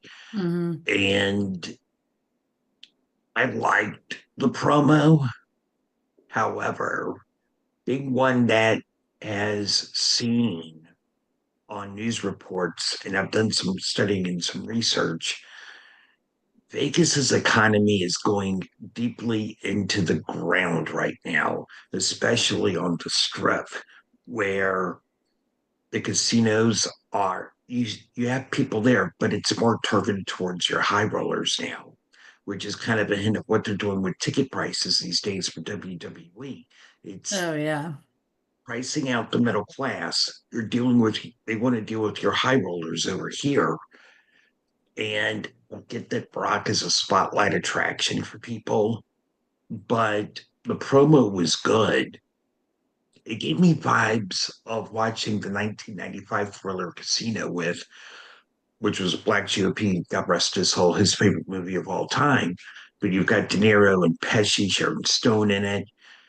It reminded me of watching Casino, but I wanted Brock to be the guy in Nikki's outfit that had his boots on the table. Sir, would you mind removing your boots? Yeah, I would have had a bad fucking night. Sith, by the way, you're dead on about them pricing out the middle class. And Sith, you know this, and Robbie, you know this, but C4, you probably don't know this. I wanted to get tickets for John Cena's final match, Saturday night's main event at Cap 1. Nosebleed seats started at $400. Like, are you fucking kidding me? That's like the cheap seats, like all the way up, like almost behind where they come out. Yeah, almost. We looked at them. It was $400 just to sit in the 400 section. I'm like, are you fucking kidding me? Like, and I was going to get 3 tickets. So that would have been $1,200 before taxes and fees because it was going to be me, my girlfriend, and my son. But I saw that price. I said, even though I have the money, it's the principle. I'm not paying that. Like, that's ridiculous. Like, I remember there was a time, like, I've been to New Japan shows at the formerly known as the Sports and Entertainment Center in Southeast, where the Mystics play at. Right. And I paid just under $100 for 2 tickets to a New Japan show, and it was a major pay-per-view show, right? And I paid now, granted, the venue's smaller, yes, and I think I paid just slightly above $100 for when they brought an NXT PLE to that very same venue about almost 2 years ago. Yeah, but I was just to an NXT event there last year. We went to the Halloween in Hershey last year. The NXT and so Halloween Havoc, and then Monday night we got the dual for both shows. It was less than $100 a ticket. I think it was like $100. Actually, it was like $150 a ticket for both shows in Hershey. Wow! Last year, Halloween Havoc and the Monday Night Raw. I think and I got 3 tickets. It was great. Yeah, it's crazy because it's like, who is going to do that? It's funny they were just promoting that actual one in DC, but like, that's brutal. The crazy part is we won't know who his opponent is because they're doing a tournament starting. Yeah. That was what was announced on Saturday night's main event. Right. They're doing a 16-man tournament to determine who's going to be John Cena's final opponent on December 13th. So that's the crazy part. They're charging these extravagant prices. We don't even know who he's facing, and we don't know who else is wrestling on this card. But they're expecting people to pay at minimum $400 per ticket before fees and taxes to come to Cap 1 just because it's John Cena's absolute last time wrestling in a WWE wrestling ring before he ultimately retires. Can you imagine they're charging that for wrestling? Can you imagine what they're going to charge when Ovi has his last game? Oh, Jesus Christ. They're announcing some of them. Have you seen this? They're announcing right now who some of these matches are. So I think that some of them could be kind of interesting. Both of these matches are going to be certified bangers next Monday night. Damian Priest versus Rusev. Oh, get the fuck out of here, bro! That's gonna be good. That's gonna be really good. Be a good one. Shinsuke Nakamura versus Sheamus. Ooh. Oh wow, CD Lamb was wide open. Jesus Christ. Yeah, and there's a Women's World Championship match next Monday as well. So who's that? Who's coming? Who's that on? It's Raquel. It's Charlotte and Alexa versus the Kabuki Warriors. I love how I'm not ahead of you. I'm sorry. I'm trying to set you guys up for what the next thing is going to be. That's right. Oh, there's the women's world title match. Okay, Big Mommy Cool versus Stephanie Vaquer. Yep. Okay, so you got a couple tournament matches, a couple women's world championship matches in singles and in tag team. Okay, Boss is about to be lit next week. Yeah. That'll be fun. Boss is about to be lit. And that's the one where he's like announcing everything, right? Isn't he speaking at the Boston show? Most likely he's gonna just make an appearance. He's not gonna wrestle. Right. I think the next time he wrestles will be most likely MSG, which is the following Monday. Survivor Series War Games in San Diego, and then of course Saturday night's main event, which is going to be his final, because he only has 4 appearances left. Boston, MSG next week. Yeah, Boston, MSG, San Diego for War Games, and then Saturday night's main event in DC. That's awesome. All right, yeah, those are only his only appearances. Yeah, so I'm kind of happy that I'll be watching that live. We'll live react to that next week for sure, because that'll be a fun Monday Night Raw. C4, I just wanted to get your thoughts a little bit, but I'll let you go so that way you don't. No worries. But it's been great having you on. Yep. And do you want to give a shout out? Are you and Marcus doing any live shows this week? Yeah, I just actually had it up. Hold on one second. Go away. So we are going to be doing. So the next live streams we have, we're going to live stream the St. Louis game. We're going to live stream the Pittsburgh game. So the 5th and the 6th. On the 11th, we are going to live stream the Carolina game. And then we're also going to live stream New Jersey, the Oilers, Winnipeg, and Toronto. And Toronto did beat Pittsburgh 4-3. Yay. Yeah, I just saw that score update. So those are our next live streams. We're recording our next episode of Off the Chain tomorrow night. And it's, by the way, for people who don't know, you go to youtube.com and it's All Sports Podcast Network is where you can find the Off the Chain podcast. Correct. As well. And we do, and we also do a wrestling podcast, which we're a little behind on because Marcus has been sick. He just finished his baseball podcast for the season. He does a football one. So there's several different sports that we do on there, or he does. I'm on a couple different ones. And then he and I, as I've mentioned before, have season tickets to the Bears. So we will be at the Bears game on Friday night. So I can report on that next week if you would like. Yeah, that'd be great. That's awesome. And they're actually starting to do better than they started out. So thank you, as always, for having me. I enjoyed speaking with you guys. And until next time. All right. Sounds good. C4. C4, good seeing you. Later, C4. Later. Bye. All right. Any other big wrestling news that you guys want to break down before we get into this Commanders talk? Well, yeah, the Super Junior Tag League tournament ended this past Sunday in Gifu, which is the home city and prefecture for Hiroshi Tanahashi. It was his final homecoming because he retires in a couple months. Doki and Sho, the junior heavyweight tag champions, finished off the tournament, defeating Robbie X and Taiji Ishimori to finish the tournament unbeaten, 6-0, winning their block and then winning the finals. So now it's going to be a weight game to see if they're going to actually pick someone to be their challengers at Wrestle Kingdom for the titles, or if they're going to be true, typical piece of shit heels and not pick anyone and force New Japan to pick a team to face them at Wrestle Kingdom.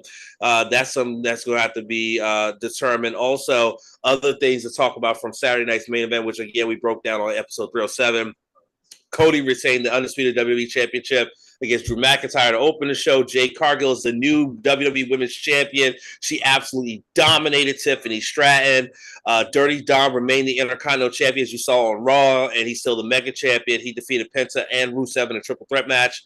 And what was the other matchup that was on there? And then, of course, Jay and Punk had a banger. Even though it started off a little bit rough, it got better as the match went along, and then Punk won the vacant World Heavyweight Championship. And now he's getting ready to team up with Jey Uso in the main event against the Vision. But that's basically it for the wrestling part. Again, all eyes are on 3 men who are planning to retire in 2026. Hiroshi Tanahashi on January 4th, 2026 at Wrestle Kingdom 20. Tiger Mask is going to retire in the summer of 2026. And, of course, AJ Styles is going to retire at some point in 2026. Yeah. This is crazy. So these two were just against each other, right, for this belt, and now they're in a match against the Vision together. Is that Yeah. right? Yeah. Yes. There's going to be some spillover. I can sense it. 'Cause, like the chance that they're going to work as well together as the Vision will be interesting. So. Well, while we were all talking, Paul Heyman was actually talking to Jay Uso, and I found that to be extremely interesting. What he had to say to Jay. I totally missed that. That's cool. Yeah. But yeah, I kind of like the belt on him on CM Punk. I'm happy that it's finally like actually on him instead of like, for that short little while that we saw the last time. Yep. But I think he deserves to have that moment and the spotlight. Oh, nice defensive play there by the Cardinals on 4th down to force a turnover on downs. Dak tried to fit it in there, try to get it to CeeDee Lamb, but the DB closed in on it real quick and knocked it away. And so now it's Arizona's ball in their own territory, and they still have a lead here. Cowboys are running out of time because it's just the start of the 4th quarter. Yeah, it's 27-10, right? Is that still the score? 27-10, yes. Yeah, awesome. Shoot on last night before I go, because my God, this was bad. The injuries were bad, and I appreciate Dan Quinn's candor today when he said that keeping Daniels out there as late as he did, that was completely on Coach Quinn. It was not on anyone else but him, which I thought was a very smart thing to do, because some coaches like to throw the players under the bus and go, well, it was our best chance to win. No, Dan Quinn took all the fall for that, rightfully so.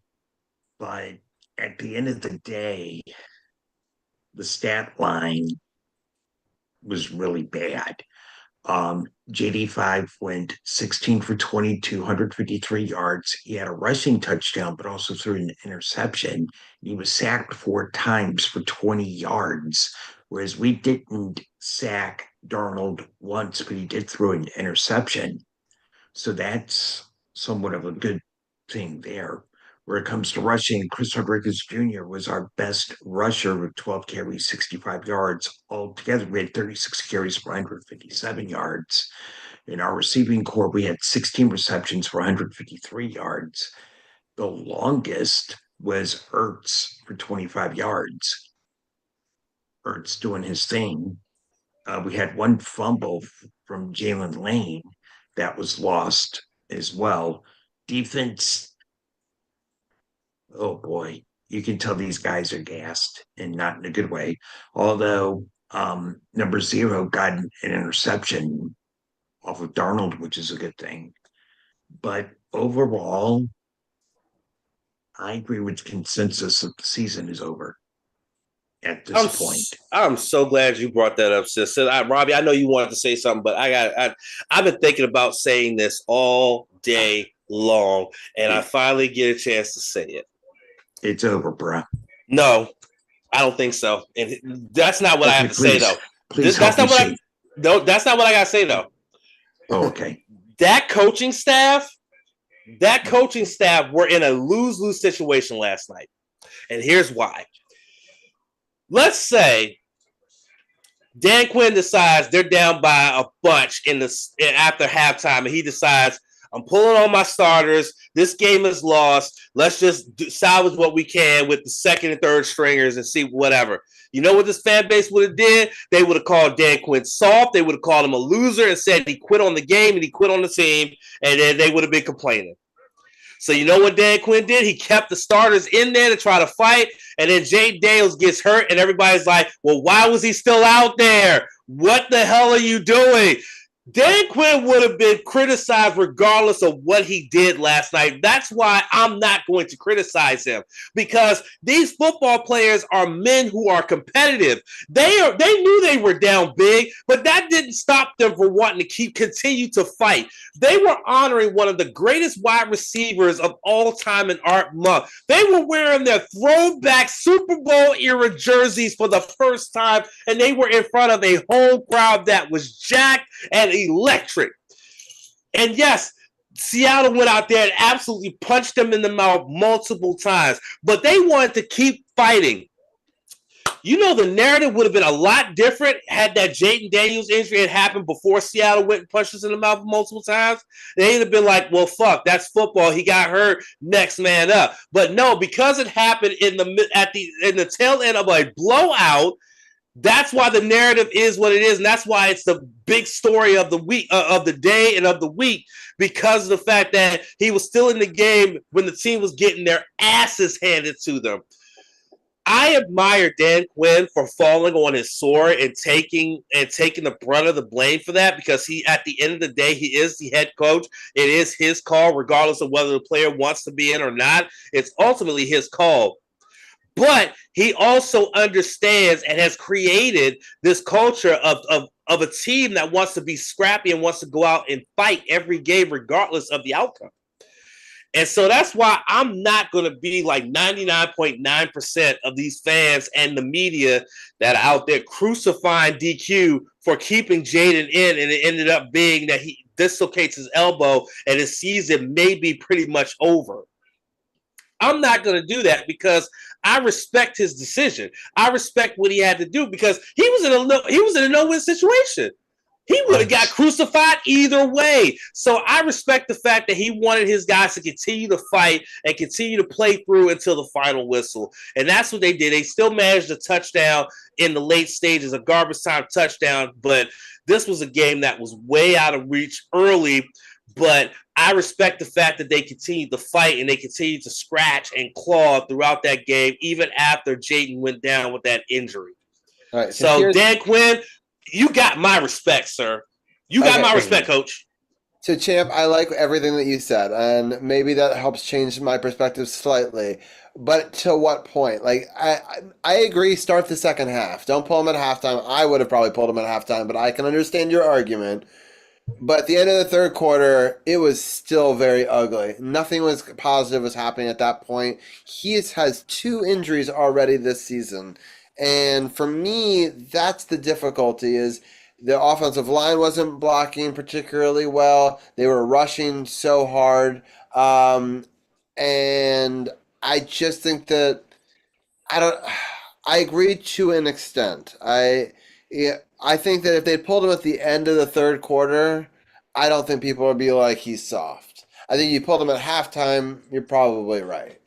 They pulled him at 28-0 when I would have done it, you're right. The fan base probably would have gone after him.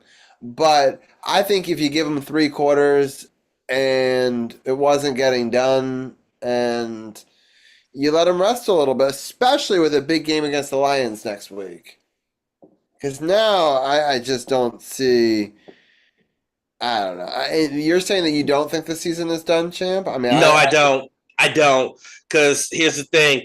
You're not going to get McLaurin back until after the bye. That's a report that came out that said that you're probably not getting McLaurin back until after the bye, which means you're going to not have him for Detroit at home, and then you're not going to have him overseas in Madrid against a lowly Miami Dolphins team. So you give him 2 games off, and then the bye week, and you get him back for what's going to be a very tough stretch from week 13 on, and I think that's a smart move.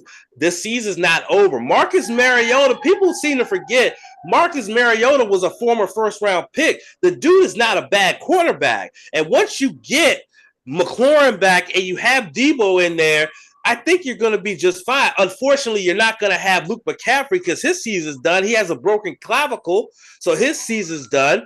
Defensively, you're not going to have Marshawn Lattimore because it's feared that he suffered a torn ACL, so his season's done. And you suffered quite a few injuries on the defensive side of the ball, and it's going to be very difficult to try to overcome something like that. But again, as I said in my diatribe just a little while ago, Dan Quinn has instilled a culture with this team of fight. And that's one thing that this team is not. They're not just going to lay down because their franchise quarterback is down for the foreseeable future. They're going to rise up, and they're going to give every team that they face from here on out the fight of their fucking lives. This season is not over by a long shot. I don't think so, and I'm not going to sit here and say it's over. That's the problem with this fucking fan base, and that's why it's hard for me to be a fan of this team, because I'm one of the few people that still has some level of optimism that this season's like lost. Everybody and their mama is saying this season's over. Sif's saying it, Robbie, you're saying it, and I respect y'all's opinion, but I disagree with it. I think this season is not lost yet. Now, if we just happen to lose these next 2 games to Detroit and to lowly Miami, then I will concede the season is over. But if we could go either 1-1 these next 2 games, or hell, even 2-0, this season's not over. I believe, and I'm going to keep my belief. I think you have to go 2-0. Just because it's a gauntlet at the end. You have to play Philly twice. Dallas is always tough. The Giants probably we can win, but you can't just completely count them out. At Minnesota is not easy, and Denver, even though it's at home, not an easy game. They look a lot better than I thought. Before the season. So Denver has been the best fourth quarter team this season. So that's one of those games where if you have a lead in the fourth quarter, you can't let up. Otherwise, they tend to come back. So that's my point, is you have to win both of these games to have a chance down that stretch, in my opinion. Because you can't go into it 4-7 and expect to win out and hope that the 10 gets you the wild card, I just think that's, we saw it happen a couple of times in history, but it's pretty difficult. But I appreciate the optimism, because I need it, because after watching these last couple of losses, they've been pretty demoralizing. The Chicago game that we could have won and we broadcast live, that was difficult. You've got, obviously Dallas crushing us, which, is heartbreaking. You then go to the Kansas City game, which that was brutal. We covered that one live. And then this one that was out of reach so fast, guys. I've never turned off, I never turn off games. I turned it off at 28-0. I could not have it ruin my day. At 28-0, I thought that it was already so far gone. But I hope that we come back. But Sith, I'm going to let you have your final thoughts before we let you get out of here. Before I go, for those calling for Dan Quinn's termination, y'all need to fuck off. Yeah. Because of something I said in the group chat this morning, and I'm going to reiterate it now. This team overachieved and overexceeded expectations last year. Point blank, they did. You cannot tell me any different. No one had us going to the conference championship game in the postseason last year at the beginning of the season. Nobody did. Okay? We would have been, most of us were leaning towards wild card, hopefully getting out of the wild card game, because that would be remarkable. We got to the championship game, conference championship game last year, which overshot expectations big time. All because we're 3-6. Y'all, no, 2-6, something like that. Y'all want Quinn fired? No. I don't want him fired. I have faith in Dan Quinn. I have a lot of faith in him. And Jaden Daniels is a part of it too, because Jaden Daniels, when he was in college, was a lot like Bill Laimbeer when he was playing for the Cleveland Cavaliers many moons before he came to Detroit. His team could be down by 30. And he was still out there playing as if there was a game left to fucking play. This team's got a lot of heart and a lot of resilience that gets missed because it's brought down by the coaching staff. The culture has changed in that locker room, in that organization. If this were, oh God, Jay Gruden, I would be calling for his head, because Jay repeatedly didn't have 60-minute game plans. Those teams were not built to fight for 60 minutes. This team does week in, week out. They didn't throw in the towel yesterday.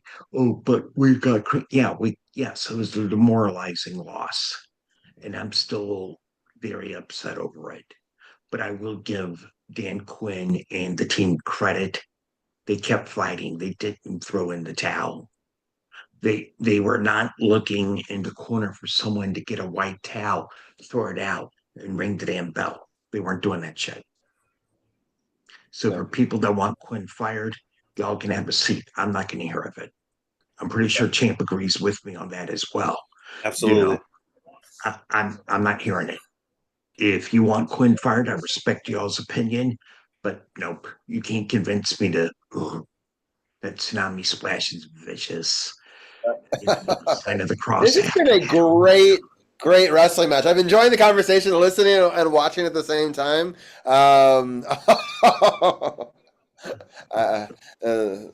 Punk there.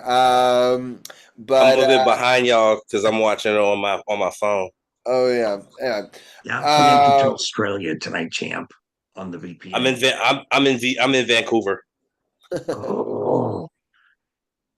And before I go real quick, Sith's Basement this Sunday, we are finally finishing up the top 500 songs of the 80s compiled by Billboard. Finally. Okay, cool. And Robbie, you'll love this. The countdown following that is 31 crime films. And there's not a single bad movie in the bunch, but Black GOP, I love him. We all do. He's not going to be happy because Casino's not number one. Oh shit! Yeah, I'm pretty sure Black GOP is up there saying, "Damn it, Sith." No, but he knows I have an affinity for a lot of these films, though, and he's going to be like, "All right, kid, I see ya." Anyway, y'all take it easy as Logan Paul may be aligning with the Vision. Yeah, that's what it looks like. That's crazy. Oh, get the fuck out of here, bro. Yeah, you knew that was going to happen. Yeah. By the way, touchdown Cowboys. Fuck. Well, Sith, I hope that everyone goes and checks out the basement for sure. Champ just posted the link over there. Thank you always for being a part of this ups and downs throughout the season. I love being able to break it down with you always, and I love you over there at the No Spots podcast as well. And but I appreciate the time, and we'll definitely talk to you soon. I will talk to you guys soon. Begin to be excellent to each other. And for those of whom we want to know, No Spots this Sunday night, 7 p.m. We have an open third segment. Yikes. Yeah, that's a scary prospect, I tell you what. I like my idea, though. We watched the first Raw. It's on Netflix. Just pull it up and watch it. Nice. Probably ain't going to age well, but anyway, y'all take it easy. I will talk to you guys later. All right. Peace. Appreciate it. Peace. The Champ, it looks like. Have you caught up yet? Are you? Yeah, I caught up. What in the Jesus Christ? As if I didn't like Logan Paul any more than I already dislike him, and now this shit. Yeah, for sure. Jesus Christ, whatever. Whatever, bro. That actually makes a lot of sense that he would be. The question is what position does he take in the Vision? How do they work him in? Because I feel like he can't be. I don't know. It's weird because I feel like the way that he's positioned social media wise, he's got to be like a leader in that group, right? Like you can't just be like a lackey. That would make no sense. That's why I feel like that would be just the weirdest combination because of the fact that they built Logan Paul as this superstar, this megastar, the Maverick, all this other shit. And yet all of a sudden he joins a faction and he becomes like a lackey to like Braun Breaker. Like, nah, that just makes zero sense to me unless he's doing it out of convenience because it gets him closer to CM Punk in the World Championship, which he's already made his intentions known. He wants to challenge for the World Championship. So, I don't know. There's a story here, and I'm not sure what that story is, but I'm sure Triple H and his brain trust and creative will figure something out and give us something very, very interesting, or maybe it might be a miss. Who knows? Right. Interesting. All right, let's get I don't know if there's a lot more that we need to talk about with this Commanders game. It was very disappointing and disheartening from the beginning. I'm happy to hear that they had fight in the heart. I understand the theory of trying to keep him in, but obviously, I don't know. I can't see how you keep him past the third quarter unless it's like a 2-score game. You have a backup quarterback for a reason. I understand maybe keeping the other starters and maybe the other injuries still happen, but this guy has been injured, already this season, and he's your future. And I'm so happy that it's not on his throwing arm, but like everybody has so much RG3 PTSD, and like don't open that door, and now the door's been swung open and the fan base is. And I mean, to be fair, RG3 kind of fed into it himself. I mean, he was posting videos immediately of his reaction to this. And yeah, that didn't help shit at all. Right? That doesn't like. RG3 just need to shut the fuck up. Like, for real. I get he wants to be, kind of be like, prayers up and everything, but he just got to shut the fuck up. Because he's perpetuating this shit. Because I've seen a lot of people talking about RG, like Robert RG4. Griffin Daniels III and shit like that. I'm like, shut the fuck up. It's nowhere, that's nowhere near that, man. This kid, no, we're not doing that. Yeah, they're calling him RG4 and, Fuck off. Yeah, exactly. And but it doesn't help that RG3 is just shaking his head. He's not even saying anything, and then he says prayers up. But that video is of course going to go viral, right? So like, he knew what he was doing, but it's like not the time, He just needs to shut the fuck up. Yeah, just shut the fuck up. That's all. Don't post shit. At least not in the immediate aftermath. Like maybe a day later. Like a day later, cool. Not 30 minutes after the shit happened, because everybody was already giving him the RG3 vibes when he went down with the hamstring injury and then he had the knee issue and everything like that. And then this happens, and 30 minutes later, here's his monkey ass like. Yeah, I'm telling you. Like, just go away, motherfucker. God damn. It had to have been instantaneous after it happened. He must have posted that within the 5 minutes. It was like so quick because I saw it on the feed immediately. So like, it's so disheartening. And I feel like injuries, and that's why I thought last year was such a magical year for us. It's like for once the injury bug didn't decimate us, right? Because that's the problem I find with the Commanders, Washington football team, Redskins, whatever you want to call them, is in our depth. Like our starters on paper usually are pretty good, right? And when people are always like, we're the champions of the offseason, we got X, Y, and Z, and they're a superstar or whatever.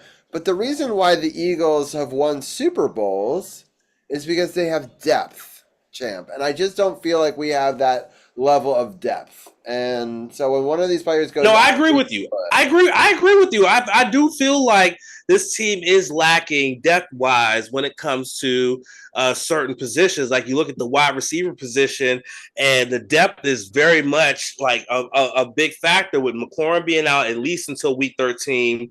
You lose McCaffrey for most likely for the season with a broken collarbone.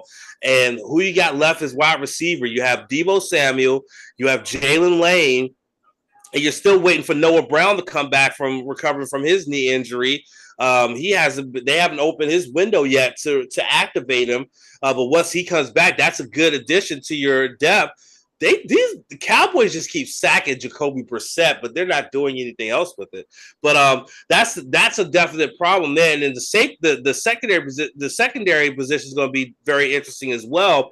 With Marshawn Lattimore being down for the season, you have the rookie Trey Amos, you have second-year man Mikey Sammerstill, you have Quan Martin. But then what else do you have back there in the secondary position? That's going to be a very susceptible position. And then you're playing a team like the Detroit Lions next week, who has freaking Jared Goff and guys like Amon-Ra St. Brown back there. Jesus Christ, man, this is going to be a very tough stretch. But again, I'm not giving up hope on them. What the hell? False start? Yeah, false start. Jesus. Okay, all right, what we got next?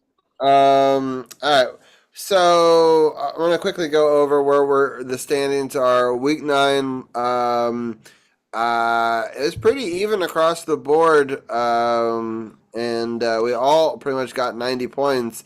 There was a lot of upsets, though, this week. I just wanted to highlight a few of them. Happy the Ravens won. We didn't really talk about them. I know that right now Tim is in Texas, rooting against the Cowboys, which I kind of love at a work event. But his Ravens did really well against the Dolphins. And it was good to see. The Bears came back and beat the Bengals in a really exciting game. I know that you watched that one, right, Champ? You were talking about that earlier. It was a seesaw battle towards the end. Cincinnati somehow managed to get a rare onside kick recovery. It was only the fourth, I think, this season. And it happened because the ball, even though the ball didn't go 10 yards, since a Chicago Bears player who was trying to block one of the gunners coming up the field kicked the ball, which made it a live ball. And since he was able to jump on it to get the onside kick, and they were able to take it up the field to take the lead initially by 2. And then that's when Chicago was able to basically win it. Colson Loveland just bouncing off a tackle and looked like another guy who was right there in the area, made a business decision, was like, wait, I'm probably like not even 200 pounds soaking wet against his 250, 260 pound tight end. Yeah, I'm good. And Loveland was able to rumble his way into the end zone for the game winning touchdown. I mean, Chicago, Jesus Christ.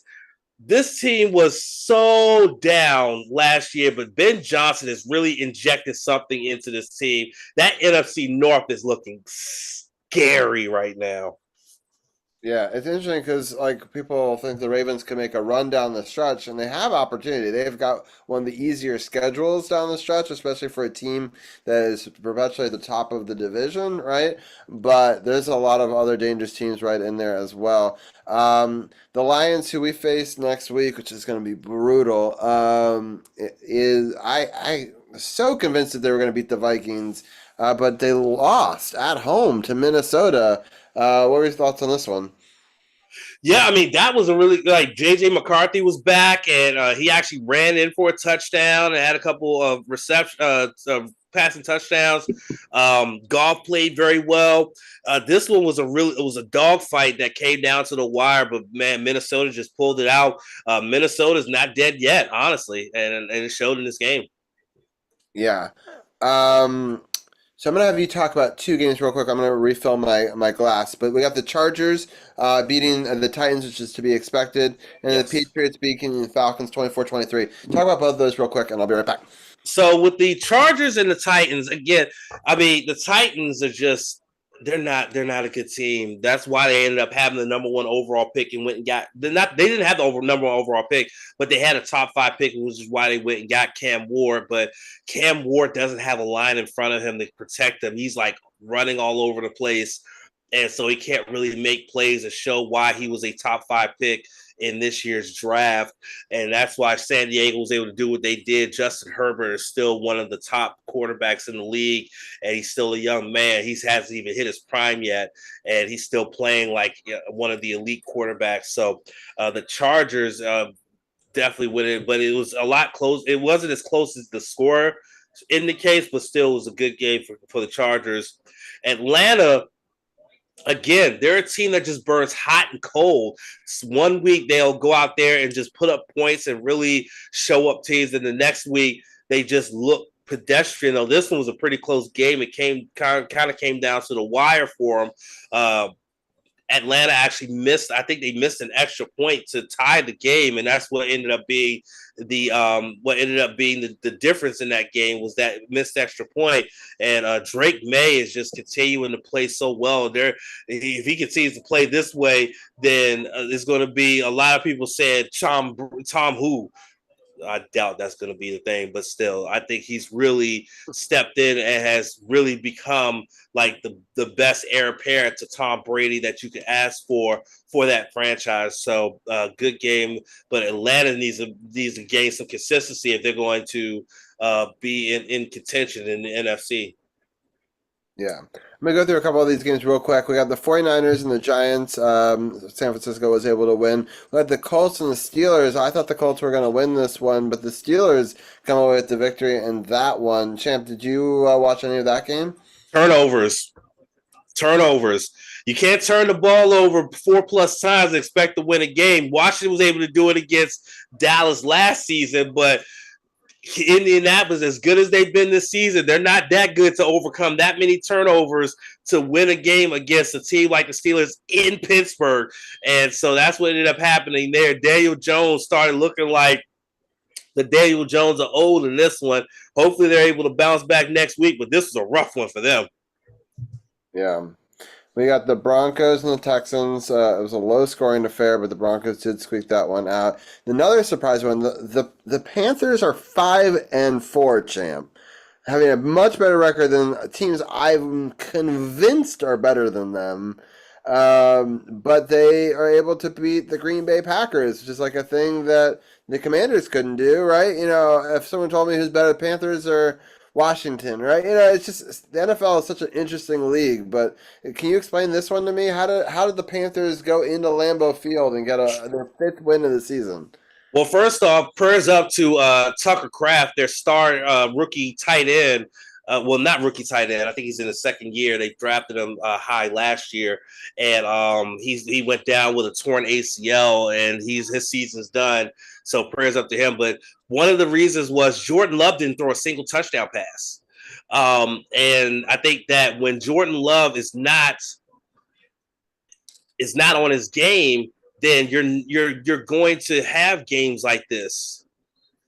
And I think that's what happens. Like, this team goes the way that he goes, and that's what I noticed from this game was that, you know, Jordan Love didn't make a lot of good throws, and he didn't throw a touchdown pass, and that's what ended up being the difference. Though it took a last-second field goal by the Panthers in order to win this one, and they were going against the wind. It was a windy day in Lambeau. And they were able to make that game-winning field goal in order to get the victory. But Carolina's a scrappy team, bro. They're a really scrappy team. That's the team that you definitely got to keep an eye on. Rico Dowdle has definitely embraced the role as the top running back on that team after being in Dallas for so many years. And now he's getting to be a featured back, and he's showing the type of skills that he has as a running back. And I think that's been a big help for Bryce Young in that offense. So that's why I think that's one of the reasons why they were able to go into Lambeau and get that victory. Yeah. Just still wild to me. I had the Panthers winning 3 games at best this year, you know, and so, but they're able to get it done.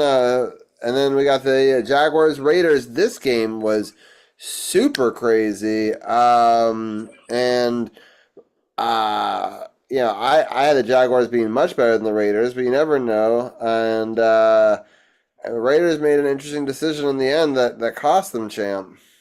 Yeah, so first off, it was history made in this game. Cam Little is now the record holder for the longest field goal in NFL history. Made it from 68 yards. As the amount of power he had, he could have made it from 70 like he did in the preseason and set that record.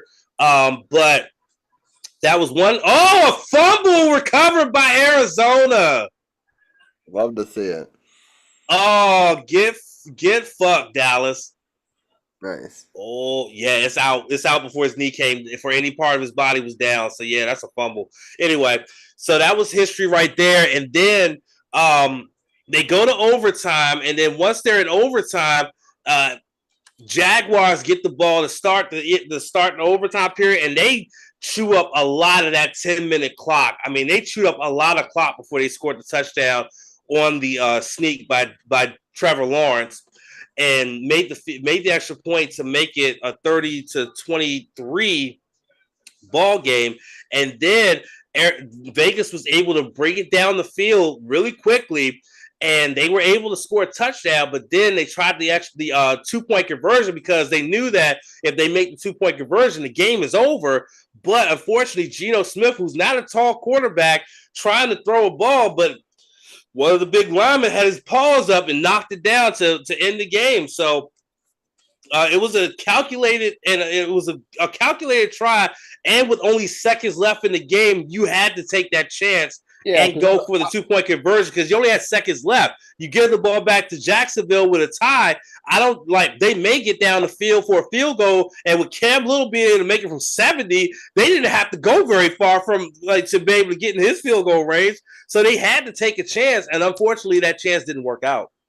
Yeah, for sure. And I don't blame them because, as you said, there's less than a minute left in the game. It's not like you're going to get the ball back. So it's either going to end with a tie or a loss anyway. So the best case scenario is to go for the win, but it did not work out.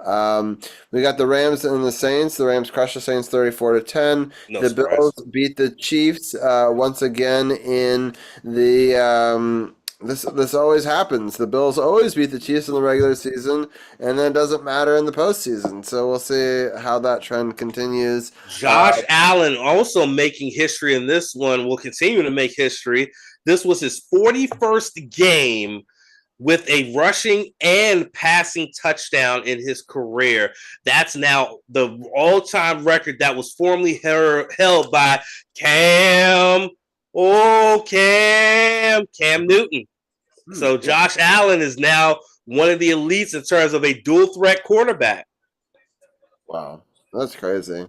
It's funny because he's so good at rushing touchdowns, but you just don't think that's who he is, right? And so I feel like it catches teams by surprise, even now with you saying that stat, which it's clearly on record that he does it. But even now, I think of him as a thrower, not as a rushing threat, right? And but that goes to speak to his abilities, especially in the red zone, because he runs, but definitely runs more in certain situations. Let's say, it's not like a Lamar where he runs all the time, situation.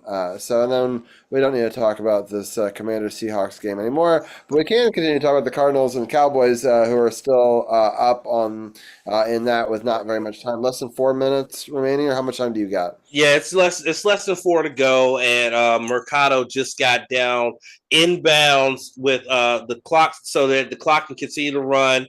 No, they're at 4:17. I guess they said he was out of bounds, or Dallas used a timeout. Mercado has 81 yards on 12 rushes so far tonight for the Cardinals, as the Cardinals are trying to run out the clock and get a victory in Dallas over the Cowboys. And they're replaying that play where he was running and looked like he had let the ball go before he got across the plane, but it looks like he's more than made up for that mistake with a really solid running performance here tonight.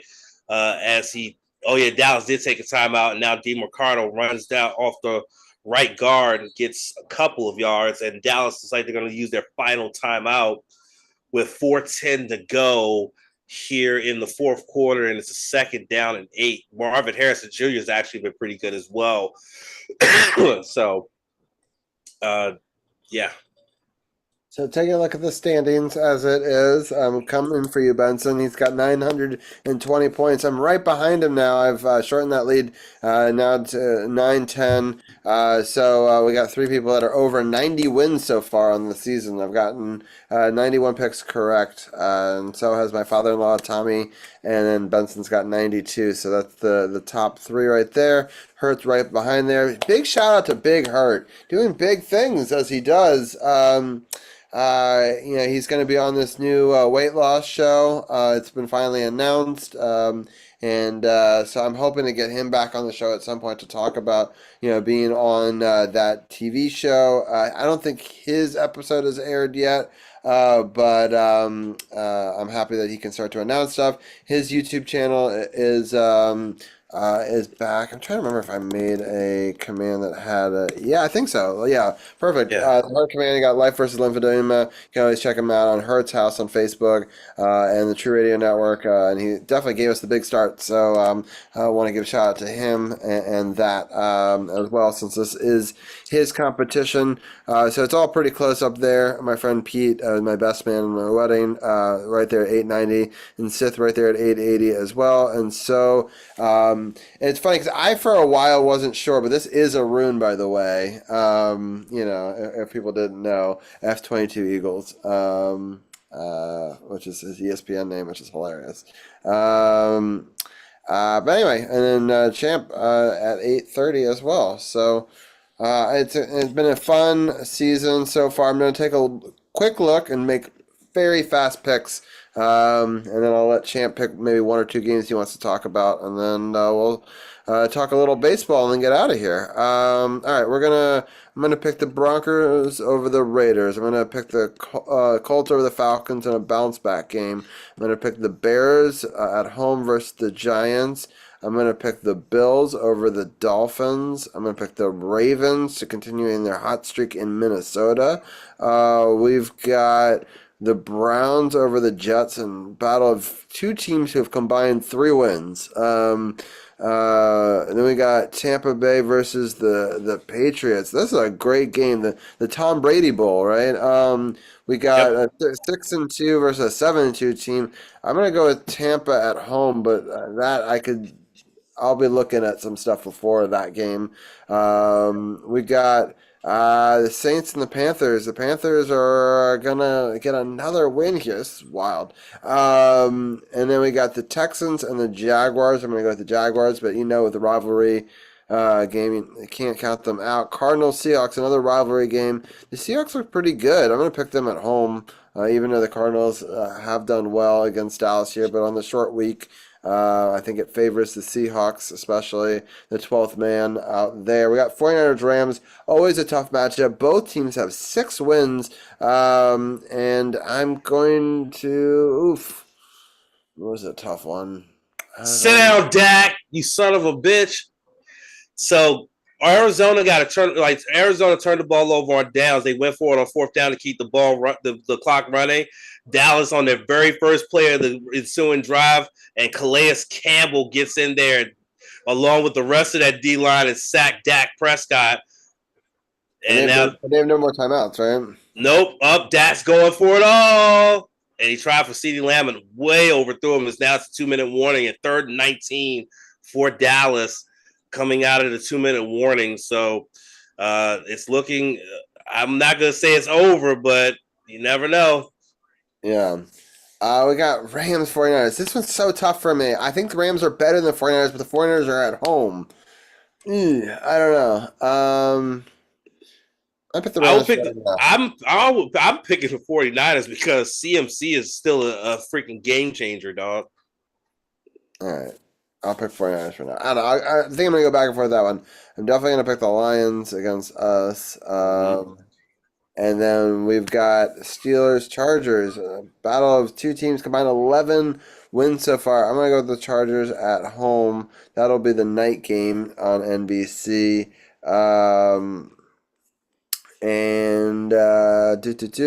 Next Monday Night Football, which I don't know if I'll be able to watch live because I very frustrated with Disney and Google and their not ability to play nice. We got the Eagles at 6-2 and the Packers at 5-2-1. I'm gonna pick the Eagles in Lambeau, and I'm gonna hope that gives the Packers motivation to win in Lambeau and right the wrong from losing last week. But we'll just put 62 here. Not that it really matters. And yeah, all right. Champ, you can pick a couple of games. Is there any games that stand out that you want to talk about? Definitely the Sunday night matchup between the Steelers and the Chargers. You see, you're gonna have you have a certified first ballot Hall of Famer and Aaron Rodgers, who has seemingly found the fountain of youth in Pittsburgh, against Justin Herbert, who I just mentioned is still considered one of the top quarterbacks in the league, and the man hasn't even hit his prime yet, in my opinion. And I think that's going to be a fun matchup to watch. See if that Pittsburgh defense can continue its turnover streak against this Chargers offense, and see if this Chargers defense can stop what has been a rejuvenated Aaron Rodgers on Sunday night out West Coast. It's going to be difficult for the Steelers. They got to go out West and play Sunday night. So it's going to be a very interesting game, but it's going to be a fun game to watch. I expect fireworks in this one. And then the other one is definitely the Monday night game Philly coming off a bye against the Packers, who are coming off that tough loss against the Panthers. So, and it's in Lambeau, so you know that it's going to be an electric atmosphere on Monday night, and it's going to be an electric matchup of quarterbacks. Jordan Love against Jalen Hurts. It's going to be fun to watch. So those are the two games right there I think are really good highlighted matchups for this game, as Dak gets sacked again on 3rd and 19 coming out of the 2-minute warning. Clock is running in its 4th and a mile and then some. Calais Campbell is got him again. Wow, that's crazy. Jesus.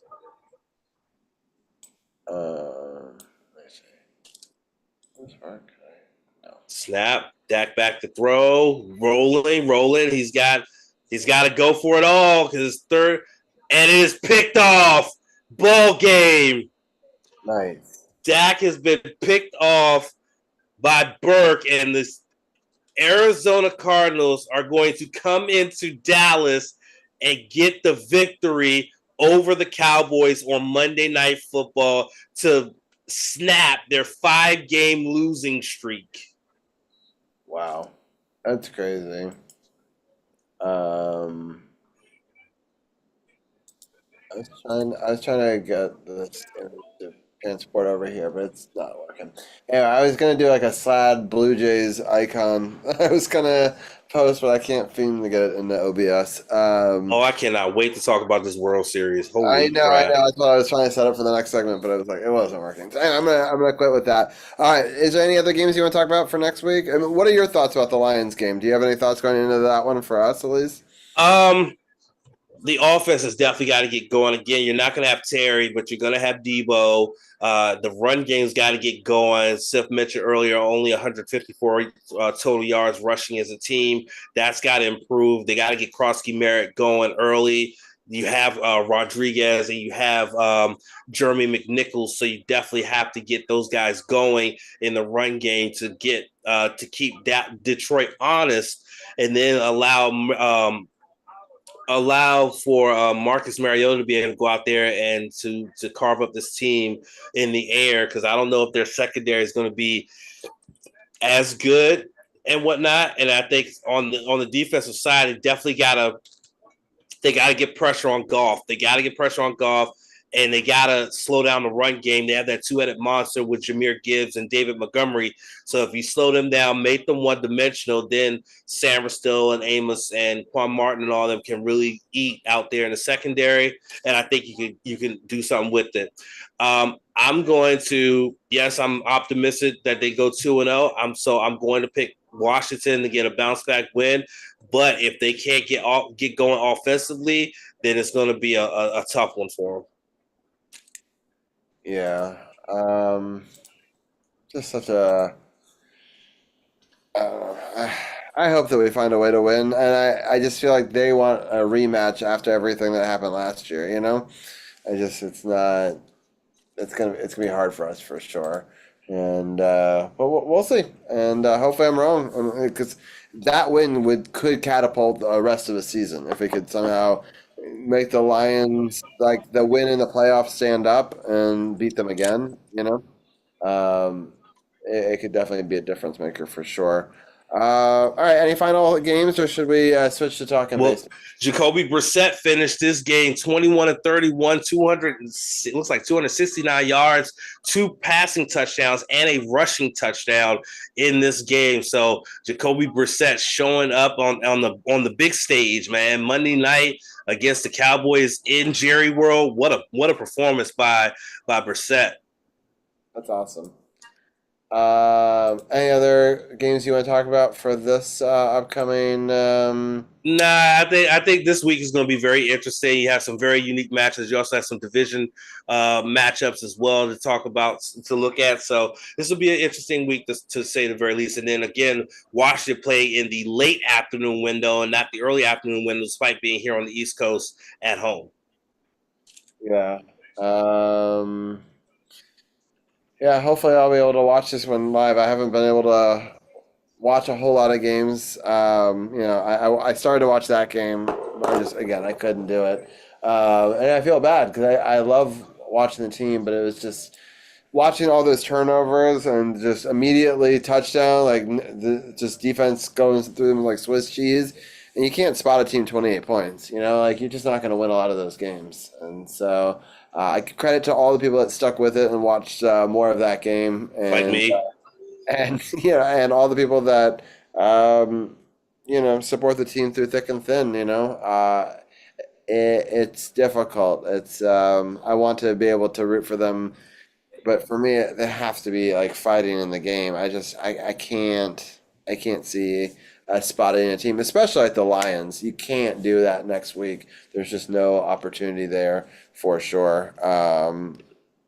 All right, I did find a sad Blues Jays symbol that I could put up on screen, and that's kind of how I feel. It was such a great World Series. I think honestly, like of the World Series where I didn't have a dog in the fight, it's probably the favorite one I've ever watched, right? I rooted for the Blue Jays because I have friends like Janaea and KR and others that have been on this podcast over the years.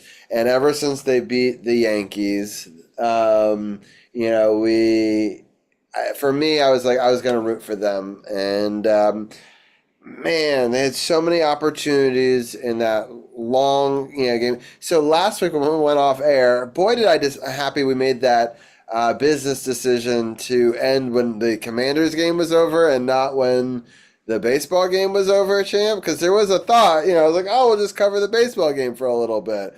But I'm happy we didn't do that. Dude, if we'd have stayed off of that baseball game, I'd have tapped out. I'd have been like, yo, Rob, you're on your own, pal. I'm out. I'm out of here, bro. How many innings did you stay up for, though? Well, I stayed up for the whole thing. I did too. But I would not have been able to sit here with this light on me for too much longer. At that time of night, I'd have been like, nah, I tap out. Tap it out. Nope. Right.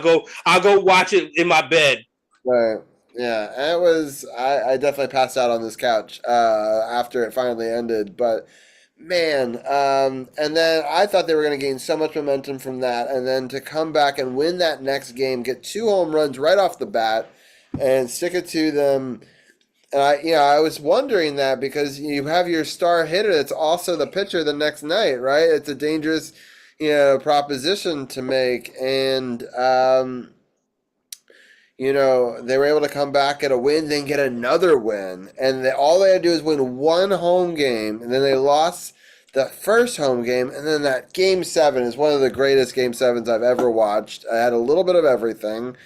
But just, same idea again. Like, I understand they had to put him as the starting pitcher because you can't come in relief and be the designated hitter, right? So right. I get the thought process behind it. But they had to pull him pretty quick, and I think they made the right decision to pull him pretty quick because if they left him in there, I think they lose that game. And they are scrappy. They fight. They come all the way back. Some questionable pitching decisions in the 9th inning just because he's been giving up home runs all season. I don't know. And then, some crazy plays at the plate, some good defensive plays, going to extra innings. And then I thought it was over with Tampa Bay winning it. And then, they call it out. And I mean, just a bit of everything, Champ. But you break down what parts you want to talk about. So I had a feeling that a Japanese pitcher was going to be the MVP of the World Series. I just had no idea it was going to be Yoshinobu Yamamoto, but he deserved it because that man threw over 200 pitches in 2 starts and a relief appearance. He was definitely the MVP of the World Series, and he did an incredible job. Shohei, we expected him to show what he did in the National League Championship Series with not only a really good dominant pitching performance, but also a good dominant performance on the plate. But he kind of struggled at the plate during this World Series, and I think that Blue Jays were able to figure him out and figure out ways to kind of keep him in check when it came to him at the plate. And then they figured out his pitches when they were at the plate, and they were able to get some good quality at bats against them during this series. But Yamamoto was definitely the MVP of this series. He had such great command of his pitches, especially his splitter, which is I actually saw a video, I think it was last week, from Harold Reynolds, who's a longtime analyst for the MLB Network and is a former player himself, who said that the splitter was actually created in Japan. That's why Japanese pitchers such as Yamamoto, such as sometimes Otani, Yu Darvish, and them some are able to throw with such expert precision and command, because it started in Japan and then came over here excuse me, to the United States.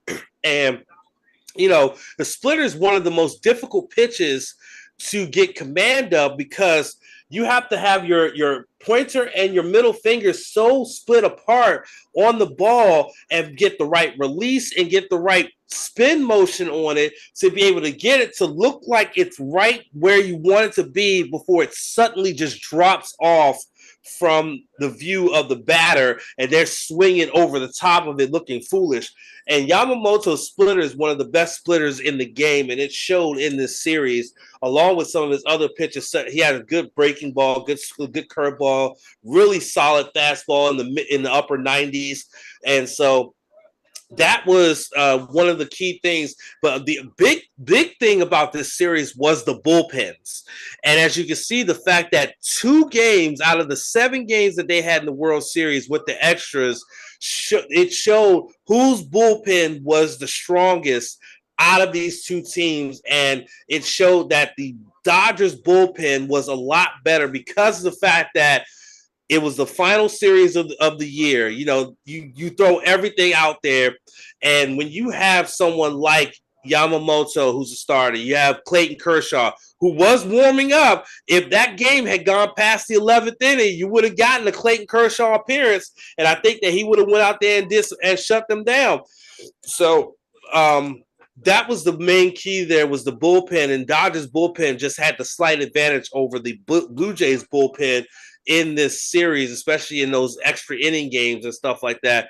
But basically, the Dodgers just showed why they were destined to be the first NL team since the 1960s to go back-to-back World Series. The last NL team to do that was the Cincinnati Reds. I believe it was 67 and 68 was the last NL team to go back-to-back World Series. And then the Yankees were the last team overall to go back-to-back World Series. The Yankees in 98, 99, and 2000, they went back-to-back-to-back.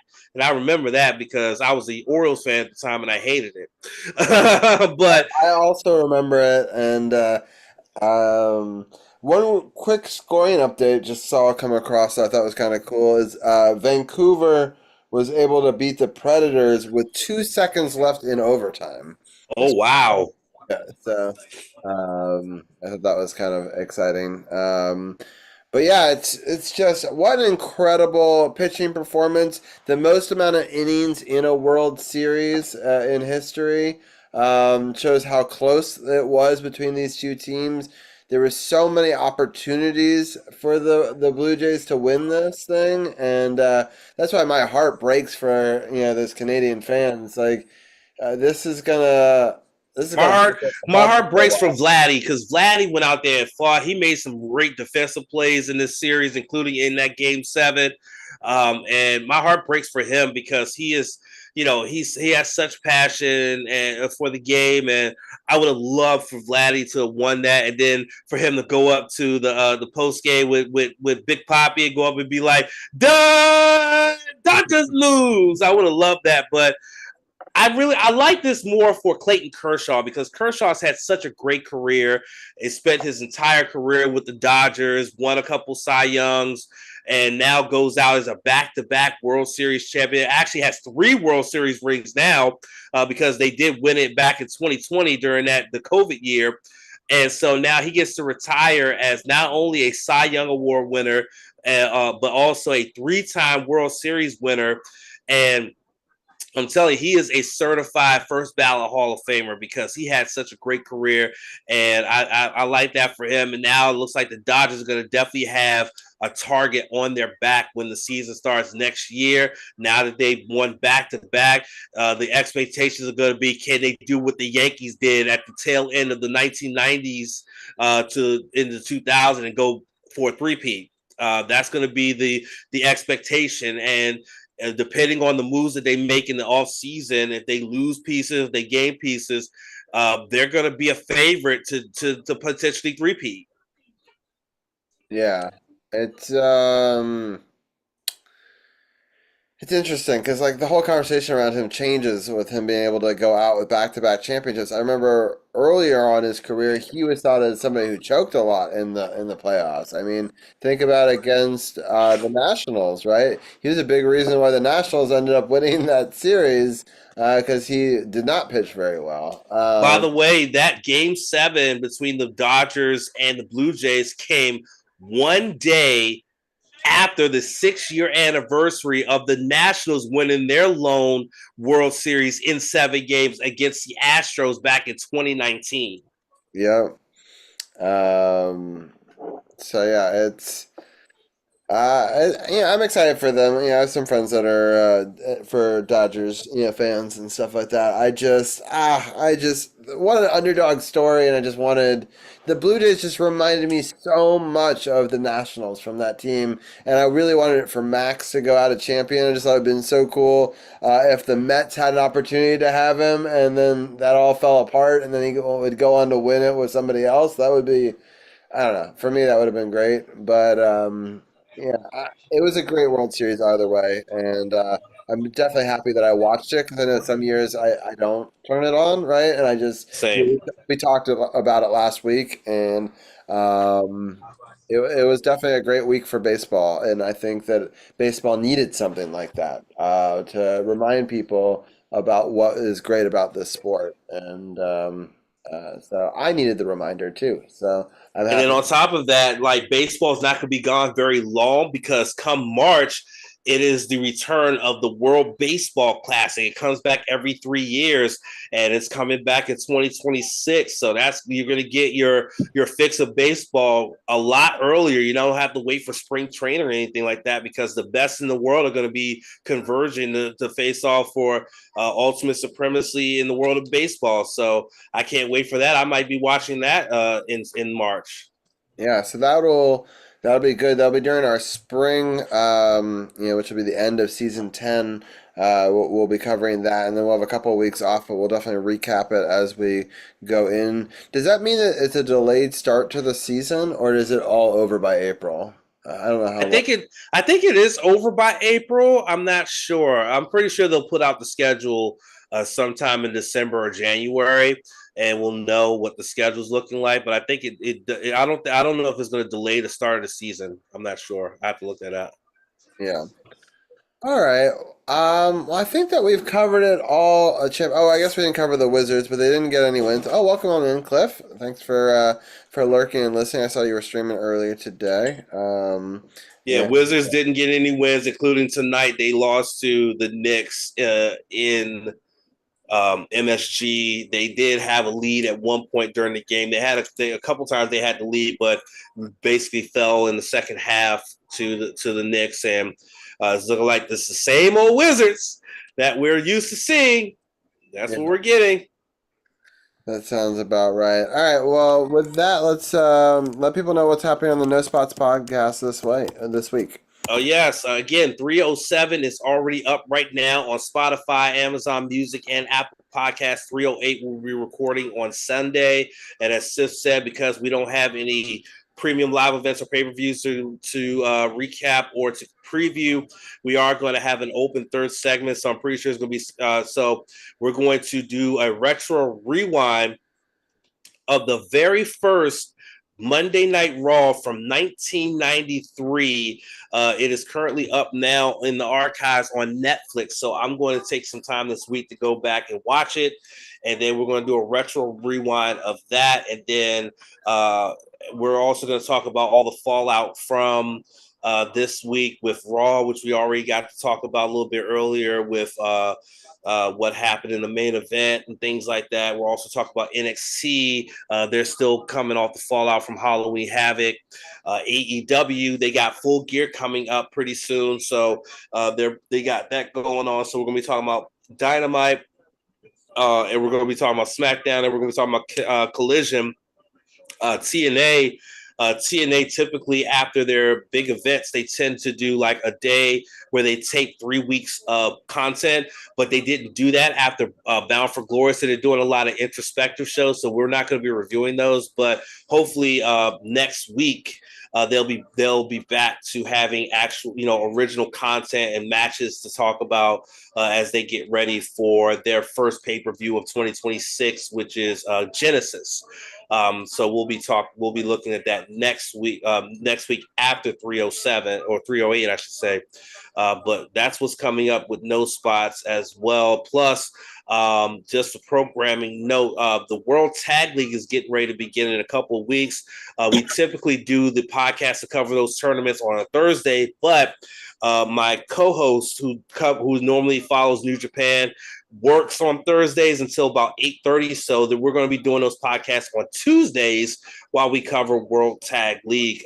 You can keep an eye on our social media platforms for the exact date and time when that series begins, and you can follow the World Tag League through us. So make sure you check us out: Facebook.com/NoSpotsPod, X.com/TrueNoSpotsPod, as well as our streaming platforms, Twitch and on Kick @TrueNoSpotsPod, and we're on TikTok @TrueNoSpotsPod, and then the old man is on social media on X and on TikTok @TrueSithDan74. Nice. Quick thing, I saw the Wizards play at the Magic back in 2020. Had great seats. It was a fun match, even though both teams sucked. That's funny. Yeah, live NBA can be really good, especially if it's pretty evenly matched, even if they're sucking. So that's fun.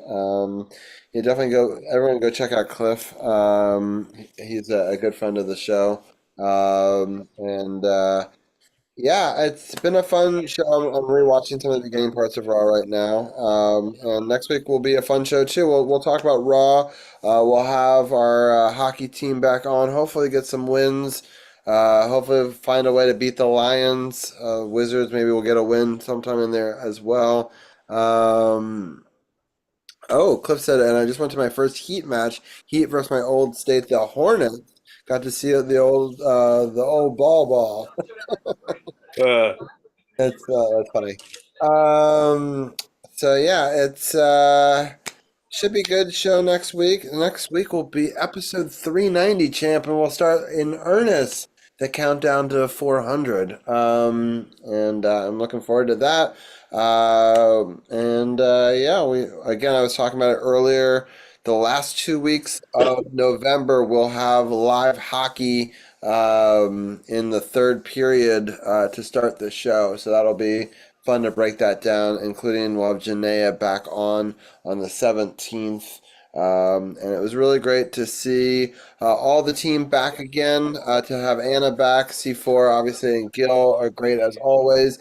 To Sith back, and then thank you, Champ, for co-hosting right here with me for this second hour and going into the third hour. I'm looking here to see where I want to raid. I'm trying to decide. I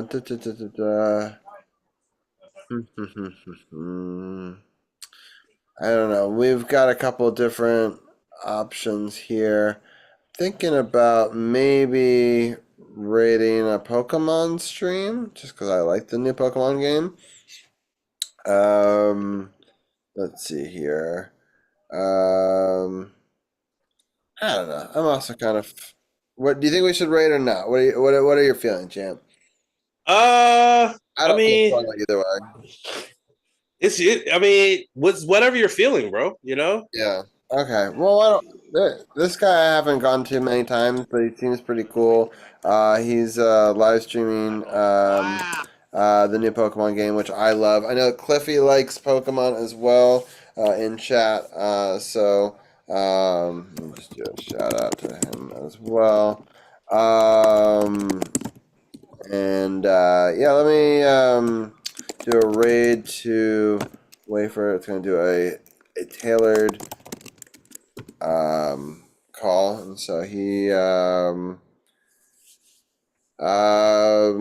anyway, he's doing Legend ZA from Sports Sadness to Shiny Madness. All right, we're done talking losses. We're trying to watch shiny hunting. All right, I like it. That's really funny. All right, I'm gonna grab that raid call. We're gonna raid over to them right now. And thank you again, Champ. It's been great. I really appreciate you as always. Yep. And really appreciate hope you that, as always. Oops. Everyone should go check out the No Spots podcast.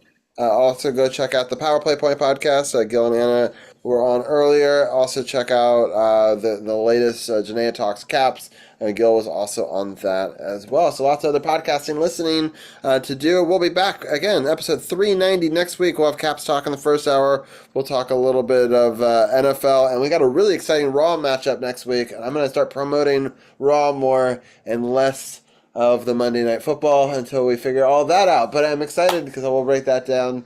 And I will talk to you guys next week. Hope you guys enjoy some Pokemon, and we'll talk to you all soon. Gokigenyo. Sayonara.